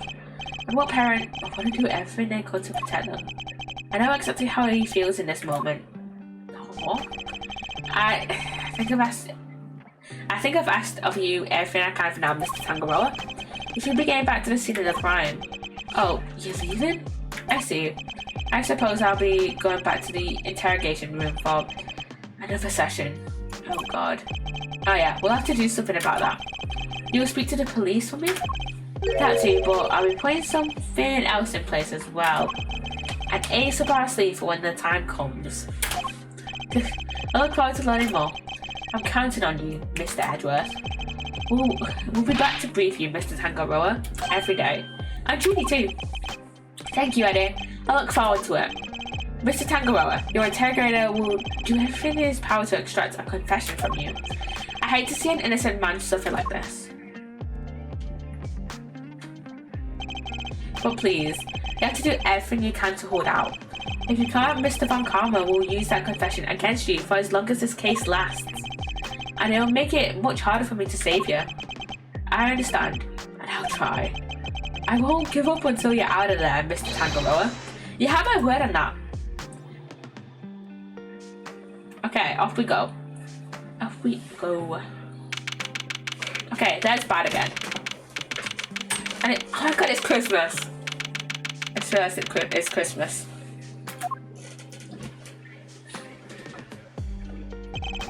Detective Bad, thank you again for what you did earlier. Yeah, thanks a ton. Yeah, Detective Bad is great. What are you talking about? There's no need to be shy about it. Never mind that now. I'm guessing you two are back here, looking to investigate some more? We are indeed. We need something solid if we're going to save Mr. Tangaroa. I hate to break it to you, but apart from this room, the whole place is on lockdown. Great! What? We'll wait to see those other rooms. This is Mr. Von Karma's doing, I presume. Who else? Haven't seen the autopsy report yet either. The guy's probably got a hand in that too. I don't expect to speak with anybody, except us cops and Miss Bound. Everybody else is gone, and I doubt Von Karma will be handing out phone numbers. This is all just a game to him? Why does he have to go so far? Because he's a dickhead. And also a murderer, but he hasn't killed anybody. Yeah, as far as we know. So yeah. So what's your plan of action, Detective? Same as before, do what I can to help you uncover the truth, like I promised. You have my gratitude. Just you wait, Mr. Von Karma. We're gonna beat you and your bag of dirty tricks. Detective, maybe we could conduct a brief investigation of the area? Sure, but like I said, everywhere else is off bounds. We probably won't be seeing those rooms again. That's fine, as long as there's at least some way of continuing our investigation, we'll make do. Okay, we're investigating now here, I guess. Oh my god, we've got Bad following us now. I love that. I love this guy. This guy's great. Now let's talk to forensics. Excuse me, may I ask why you're investigating? Sir, I'm analysing the fountain water to see what we might be in it, sir. And what did you find? Chocolate and what seems to be? And what looks like the kind of flavourings and colourings used in frozen desserts, sir. The composition of the chocolate seems to be the same as that of Mr. Tangaroa's work. And the flavourings and colourings match the profile of those used in Mr. Frost's ice sculptures. Those little rivers flow from all four artists' room right here to the fountain. Guess that's how the stuff from the melted sculptures wound up in there. That's not all, sir. We also found blood. What? Why is there blood in the water? Think back to our investigation of the murder scene, Detective. Taking a look at the scene in front of us, Detective. A very conspicuous pool of blood that should be here is clearly missing. Oh yeah, I forgot about that. You're right, don't remember anybody mentioning they'd removed the blood along with the body. The victim's blood was mysteriously absent, as was the part of the chocolate chest it had pulled on. I believe that the blood probably belonged to Arnie Frost. Take that! The victim, huh? How did I compare it with the blood on the murder weapon?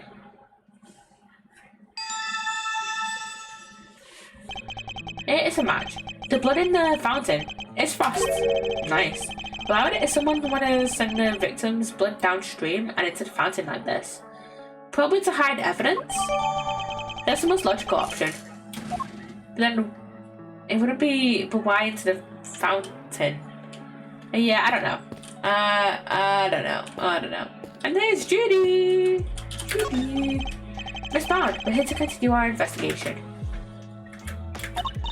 Oh, Mr. Edgeworth, I'm so sorry about earlier. She's still looking kind of down in the dumps, Mr. E. She must have been greatly taken aback by what Mr. Tangaroa had to say. I found a photograph of the semi-final entries for you. Here, it's all yours. Oh, thanks, mate. Oh, I love scones. I love scones entry. Damn it, I love it. And that kind of reminds me, Frost's entry kind of reminds me of Ponyta from Pokemon. And I love the Phoenix from Gustos. I love them all, but mainly scones. Well, Miss Scone surely knows to make a cute cake. Yeah, Samson loved her design for that one. And he loved the designs and flavours of Mr. Gusto and Mr. Frost's entries too. Only problem was, as Samson mentioned earlier, they tasted exactly the same. However, their respective entries for the final tasted nothing unlike it seems. Was there anything else of note?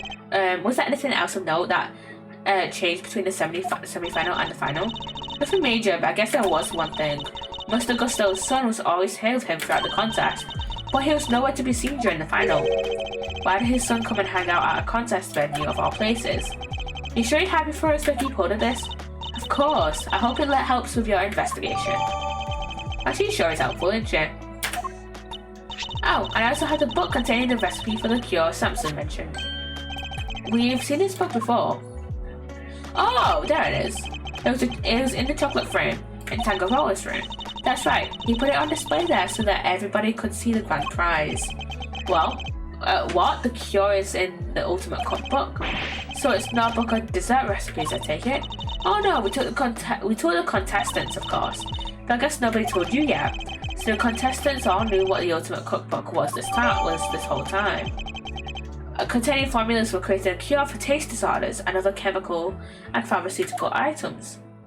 Which makes sense now why Skull would enter. That makes so much more sense. I'd like to hear more about the cookbook, if you don't mind, Miss Bowen. Ultimate cookbook. So if I understand correctly, the ultimate cookbook is actually a collection of recipes for different medicines? Exactly. Or rather, totally new medications that haven't made it to the market yet, to be precise. To buy by a pharmaceutical company, for example, it would be worth a fortune. But why make that a grand prize in a confectionery contest? Mr. Tangaroa is the sole heir to the Tangaroa family fortune. Perhaps you've heard of the Tangaroa Group? The Tangaroa Group? Yeah, I think I've heard of them somewhere before. It's a major pharmaceutical corporation. Sells all kind of pills and poisons. Oh yeah, that new Cool Killer Pro has been making some real waves since it went on sale. Which reminds me of talking about beginnings. I always reach for a Cold Killer when I'm feeling under the weather, which is never as far as I've seen. I'd like to hear more about the Tangaroa Group if you don't mind. Tangaroa Group. So did Mr. Tangaroa not want to take over for his parents and go into the family business? No, he preferred the idea of making people's lives better through the power of confectionery. And his parents supported him in his quest to become the best in the world. Then when he passed away, he inherited the cookbook. But why would he make such a valuable heirloom a mere contest prize? He's been hounded by so many people looking to make that book their own. He was tired of it. But it would have been an insult to his parents' memory to simply give it away. So he decided to find somebody he felt was worthy of it. I bet the board of the directors loved that, handing over the fruits of all their expensive research to someone else. They hated the idea, of course, which is why Delicia entered the contest. Yeah, the Tangaroa Group wanted her to win the book back for them. So you knew she was a pharmacist all along? Yeah, and not only that, I told her how to appeal to Samson's tastes. I tried to help her win. But why? I wanted to protect Samson by protecting the Tangaroa Group. If that cookbook fell into another company's hands, the board would never forgive him. So I wanted to find a way to keep it with the company, but in a way that Samson couldn't object to. So that's how Miss Scone managed to make it so far in a contest she had no business taking part in. But Miss Scone wasn't the only one pretending, right? Was she? Mr. Frost wasn't really a confectioner either, and he still made it all the way to the final just like she did. Not bad. Yeah, it's unbelievable, isn't it? Such a talented sculptor and a gifted crafter of desserts too. Gifted indeed, judging by the standard of his work in the final. How did one man produce pieces of that size and quality in such a short piece of time? I'm not sure I have much more to tell you, but if there's anything else I can help you with, I'd be happy to, of course. She's certainly very keen to ensure that she does all she can for Mr. Tangaroa. I could certainly use a cup of tea you made us yesterday if you wouldn't mind. I think that might help move the investigation along nicely. Oh, some tea. Your tea is to die for, Miss Bowen. Well, how can I possibly refuse? I'll bring it right out. You know, I think that cheddar up a little. Investigation complete. Woo. We're going to learn more about the contest participants. But there's still one question involving Mr. Gusto for which we never got an answer. Nothing at all, Mr. Gusto. You went into Mr. Frost's room, didn't you? Perhaps you could tell us why. Sure I was. Oh yeah, Von Karma interrupted us.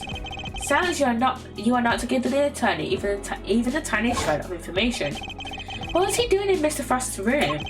And that's not all. I also have questions about the work he submitted for the semi-finals. A confectioner who admits to lacking design sense, and a sculptor with it in spades. Mr. Gusto could not have hoped to win such a high-level contest by himself, which is why I'm beginning to wonder if there was some sort of connection between him and Mr. Frost. Maybe they helped each other during the contest, during the finals, which is why the submissions tasted similar. Detective, I need to ask Mr. Gusto a few more questions. His story still doesn't quite add up for me.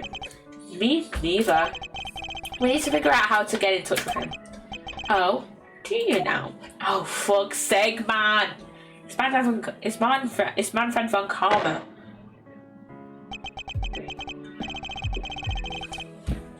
Good luck with that, because I have no intention of allowing it.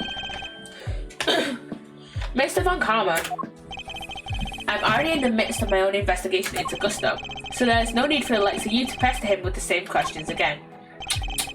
I will, however, be happy to answer any questions you might have.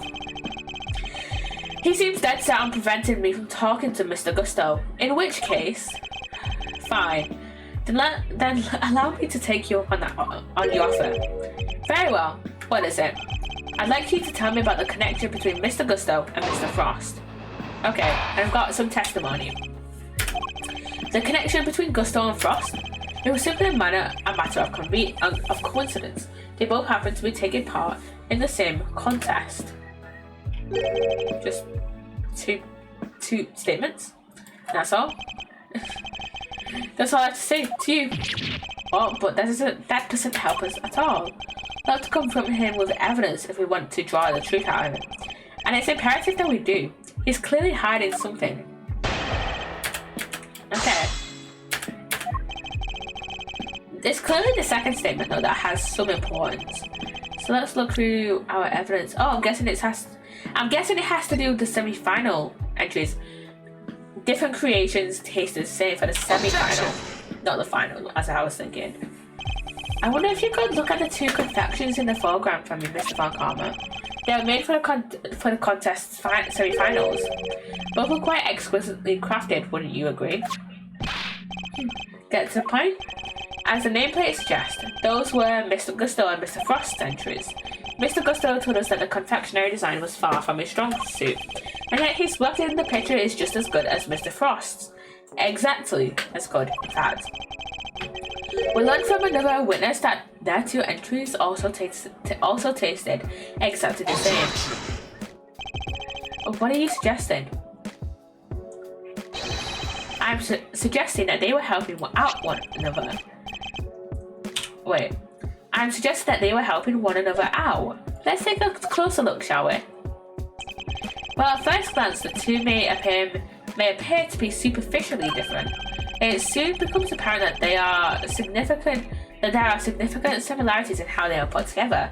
Like, for example, the flowers are way too similar for my liking, and the feathers, as like these feather things. I don't know if they're actually feathers, but you know what I mean. These red things here that I'm circling. Like, those are the exact same. Huh? They are made of the same ingredients, taste the same, and share a similar design aesthetic. This picture is proof positive that the two were working together. Huh. If you figured that much out, I suppose there's little point in denying it. Mr. Von Karma knew all along that they were cooperating. But I'll warn you, none of what you're about to hear will be to your advantage. Let me confirm what you seem so desperate to prove. Gusto and Frost were indeed working together. Gusto spelled out the details of his relationship to Frost during his questioning last night. It seems they were helping one another right up until the day before the final. So you knew that the two were cooperating? Mr. Von Karma, why are you trying to bury the truth? Please, enough with the petty slander. I merely wanted to avoid you poking your nose out before I could provide proper context in court. It simply slipped my mind to explain that to you. It doesn't explain why he's being so slippery with the facts though. I need to figure out what it is he's hiding. I can't let things end like this. Okay. Let's look through his testimony again. Gusto and Frost were cooperating. Details in relation to Frost during questioning last night. They're helping one another around until the day before the final. Why the day before though? But why were they cooperating? Gusto's sense of design is subpar, and Frost was an amateur confectioner at best. Neither of them stood a chance of making it through the contest alone. So, what was that endgame? Why cooperate only until the day before the finals? Gusto claims to have ended the scheme. Allegedly, he wanted to win the final on his own merits. His one and only goal really was to be crowned the world's best confectioner, and his pride would not allow him to do so with the help of another. Cheaters can only ever win hollow victories, I guess? I was under the impression that their collaboration had only lasted through the semi-finals. I'm starting to think it might have lasted up through the final itself. Mr. Von Karma, I'd like to ask you some about how long they worked together, if you don't mind. If you must. Okay.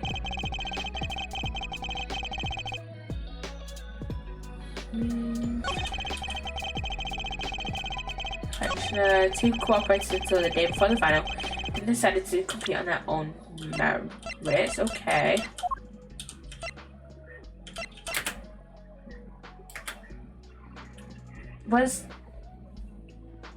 Wait. Did Gusto intentionally sabotage? Objection! Frost? Yeah? They were working together during the finals? I find that a little hard to believe. Like what? Miss Gunn is on record as having described Mr. Frost's creations as scrumptious. And while he was certainly skilled, I doubt even he could have become a world-class confectioner overnight. And it seems far more likely to me that he and Mr. Gusto were still cooperating during the finals. How many times must I explain this to you? A search requires proof, and one person's entirely subjective statement is not proof of anything.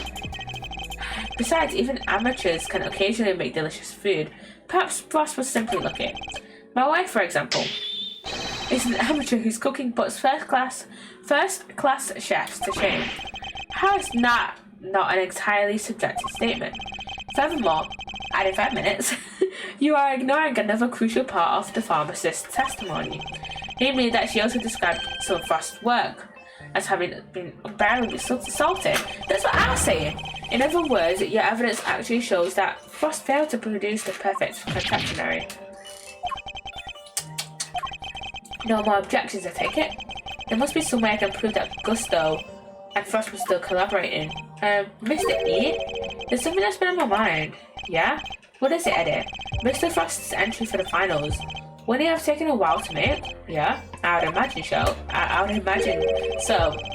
Making flavored water, freezing it all, and then carving 2 whole sculptures?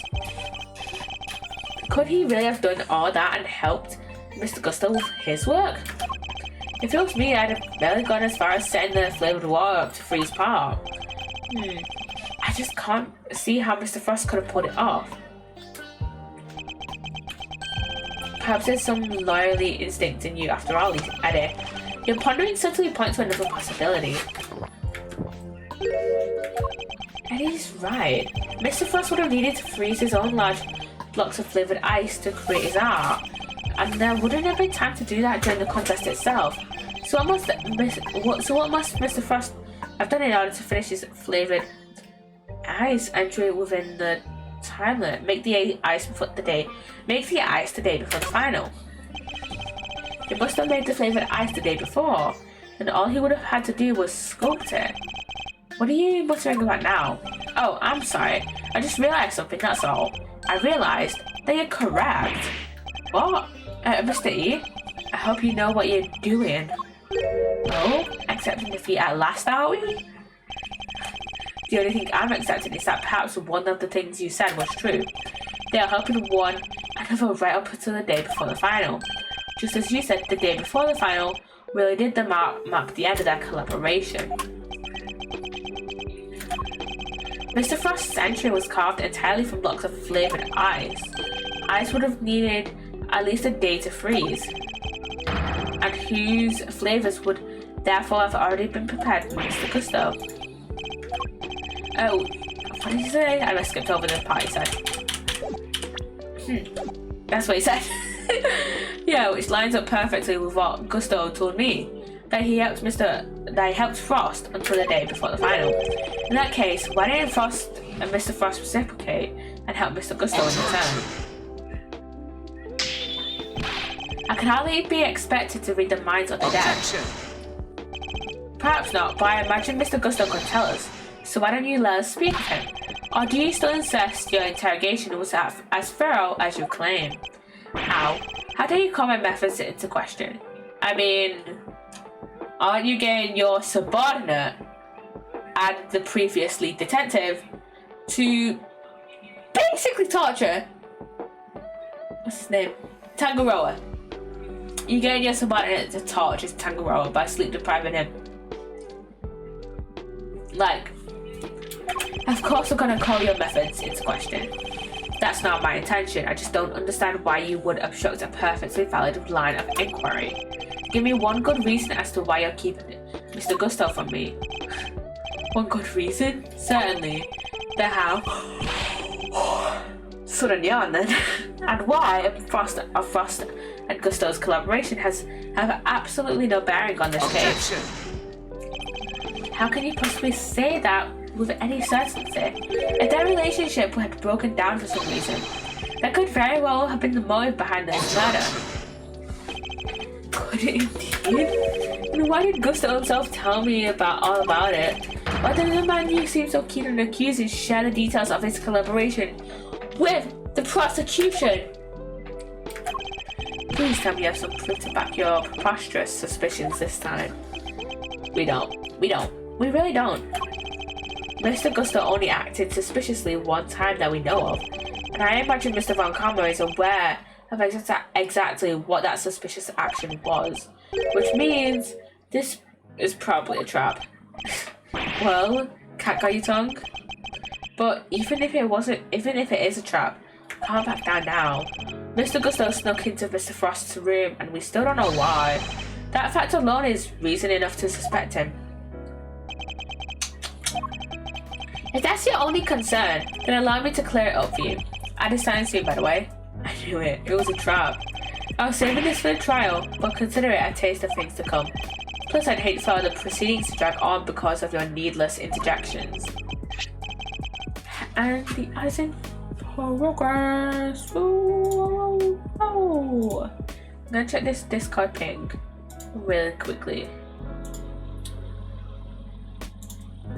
And there we go. There we go. Just gonna check a few more Discord things really quickly.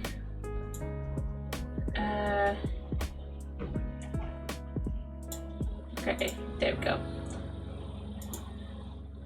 What? I'm still checking Discord things. Oh, there we go. There we go. There we go. Okay, but I am confused by this photo. Like, what the fuck is going on? Like Frost and Gusto related in some way.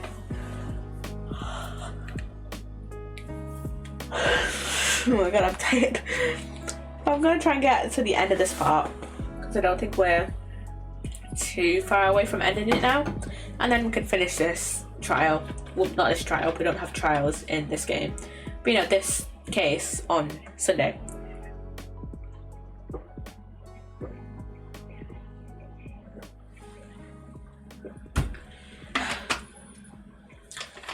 I hate Manfred von Karma so much, guys. I mean, I think a lot of people will agree with me on this, that like I hate him as a person. God damn. He's pretty well written in investigations. Like, he's pretty decently written, like from what I can remember, he's pretty like solidly written in Turnabout Goodbyes. But investigations, Prosecutor's Gambit takes it to a whole nother level. And I think there's a fan translation of Prosecutor's Gambit, or like a different version of Prosecutor's Gambit that has it titled something differently. But let me have a look. Let me search it up. Ace Attorney Prosecutor's Gambit, because I know Prosecutor's Gambit is like the official name for it. Let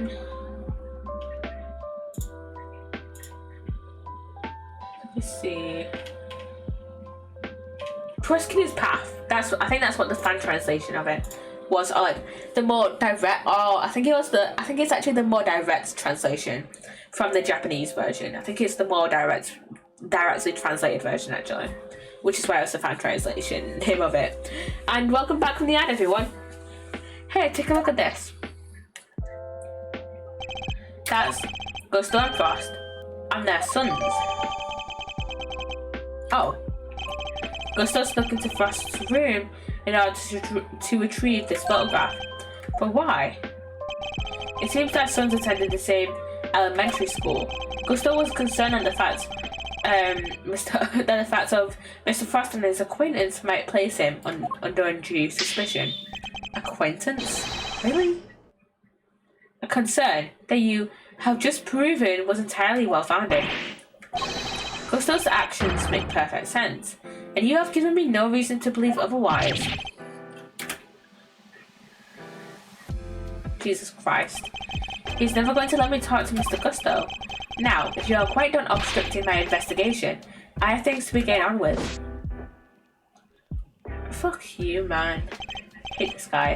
That smug, self-righteous jerk. Call him a dickhead, Eddie. That's what he is.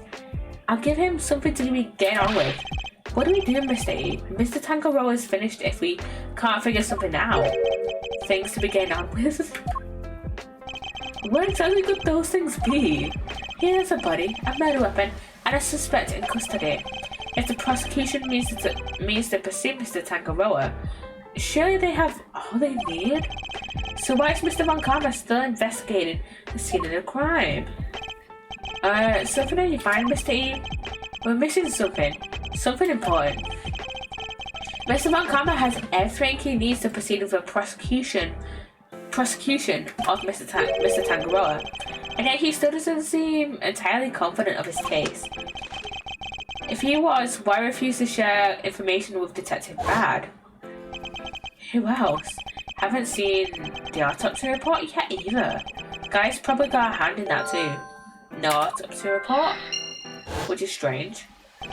In addition, we still haven't solved the mystery of what happened to the evidence that went missing. Take another look at the scene in front of us, Detective. A very conspicuous pool of blood that should be here is clearly missing.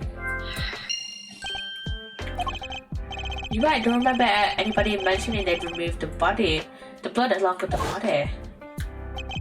Evidence that turned up not in Mr. Tangaroa's room, but in a most unusual place. It's a match. The blood in the fountain is Frost's. So there were no traces of Mr. Frost's blood left in Mr. Tangaroa's room. Yet we found some in the fountain instead. Why? Logic mode. Okay. Blood in the fountain. Missing victim's blood. Connect.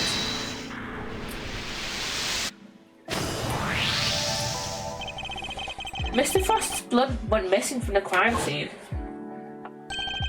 but traces of it showed up in the fountain. Why go to the trouble of removing the body from the scene after the body had been discovered? And why only the blood?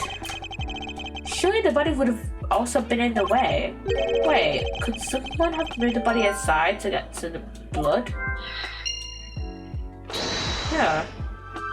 No autopsy and body moved aside.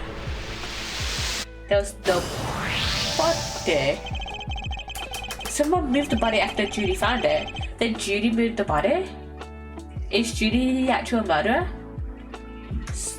Because that's what we kind of suspecting. But also, we've been suspecting mainly Judy as Starstream, and then now Gusto as well. Suspicious. So the body might have been moved aside, or even removed from the scene of the crime entirely. After all, as far as we know, there's still no autopsy report. We've learned plenty about the murder weapon and the suspects, but very little about the body itself. Our assumption thus far has been that the body has been removed by the forensics team. But what if that assumption is false? What if Mr. Von Karma wouldn't show Detective Bad the autopsy report out of something other than spite? What if we've been thinking about this the wrong way around all along? The question is, why did Mr. Von Karma hold back information about the body? Did Mr. Von Karma even have information about the body in the first place? How do things look from that angle? Perhaps the body hasn't been removed by the police in order to carry out an autopsy.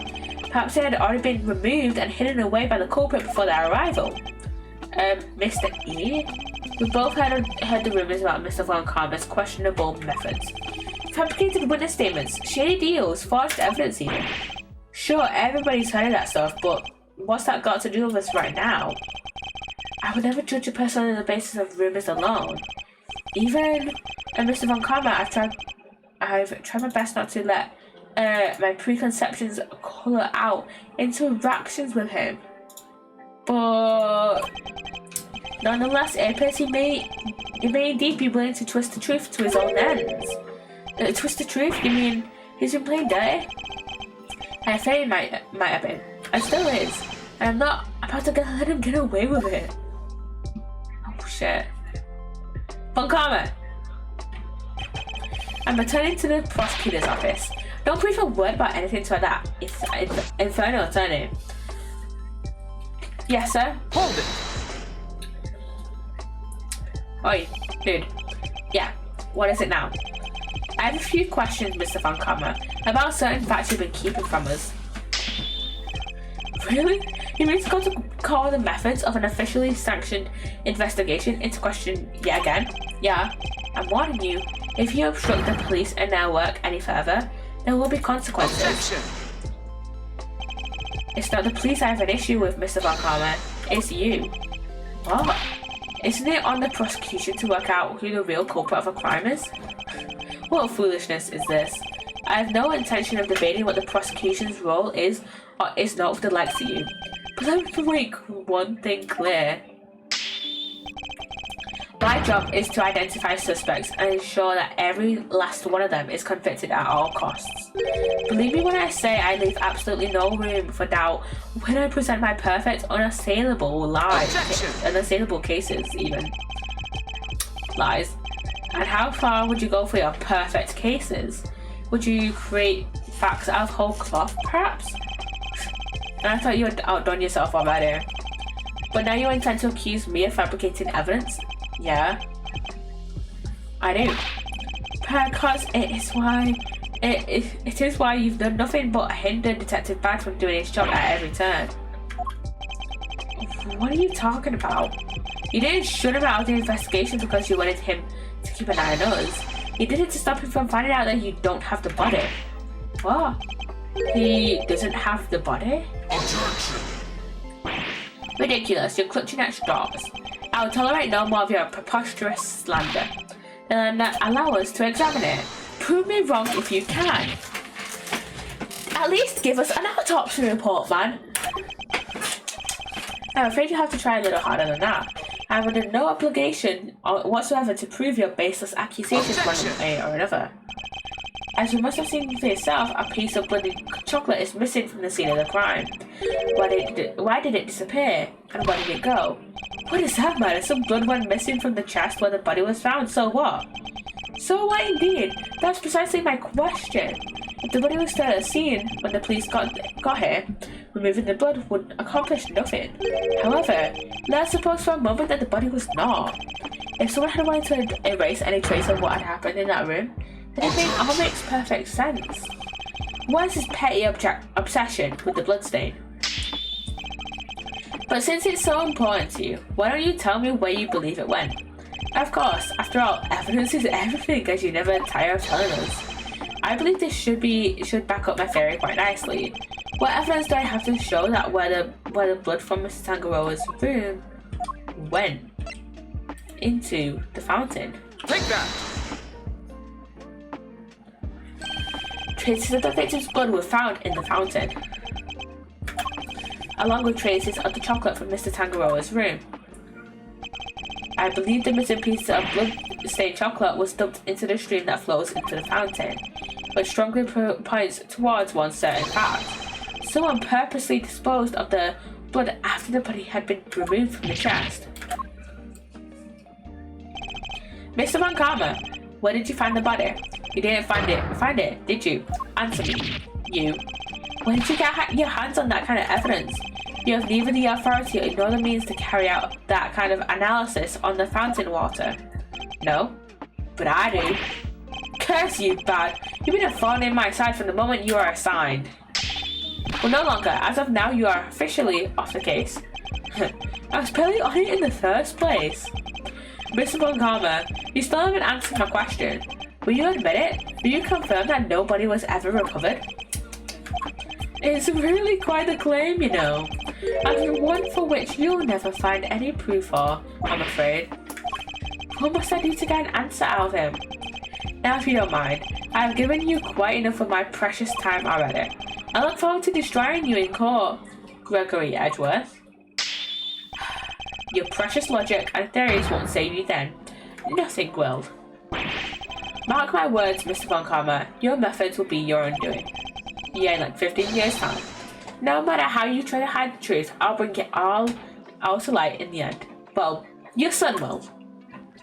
His son will.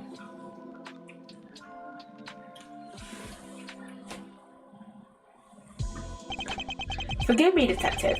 I didn't mean to put you in a difficult position. Don't sweat it. It was always going to end this way. Honestly, nobody's ever sidelined me the way he did before. First time for everything, huh? You know, I think you might be right about the body being missing. I am, and I'll prove it in court. But if there's anything I can do to help, just say the word. Since, you know, I'm off the case now. That's very kind, and I'm sorry to keep asking favors of you, Detective Bad, but there is one more thing. Hey, what are you guys whispering about? Come on, let me in on a secret. Alright, Eddie. The detective and I are just arranging a little insurance for the trial. I think we have enough to see Mr. Tangaroa acquitted, but I prefer to have an ace in the hole, just in case. And what is it? You'll find out in the courtroom. What? You letting me join you? Of course I am. You are my assistant after all. I'll be more than that by next year. I'll be a full-fledged attorney, you know. We can take on Mr. Von Karma together. Indeed. Though I'm hoping we'll have freed Mr. Tangaroa by then. But we're up against Mr. Von Karma. I guess we can't rule out the possibility that this might take some time. Right, but we'll do anything we can in the meantime. I know you can beat Mr. Von Karma, Mr. E. I believe in you. We can't allow Mr. Tangaroa to remain imprisoned for a crime he didn't commit. And we won't. I'll expose Mr. Von Karma's lies if it's the last thing I do. Yeah. That will be the last thing he does do, actually. And he doesn't even fully expose his lies. Let's save there. And I'm going to exit the game because that is the last part that we're going to do today. We're going to finish this case on Sunday. As you can probably tell, I'm kind of tired. So, yeah. Let me go to options and then, yeah, let me save that. And yeah, I am going to go and raid it. I'm kind of tired. I have to go to bed. I have to wash my hair and do shit. So, yeah. Let's go and raid. Let's go and raid Kai. Let's go raid KWW plays. He's playing. What is he playing? A bit of Spyro. Interesting. Okay. Let's go and raid Kai. /raid KWW plays. I hope you have enjoyed this stream. My next stream will be on Sunday, 7:30 p.m. GMT. All my socials are in the commands on Twitch, though they are only active during stream. About my section on Twitch and YouTube description on there. I still haven't put my Blue Sky account in the YouTube description, but my link tree is down there, I think, so it should be in there. And yeah, I hope to see you guys on Sunday. Bye guys. Bye. Bye. Wait, go on. And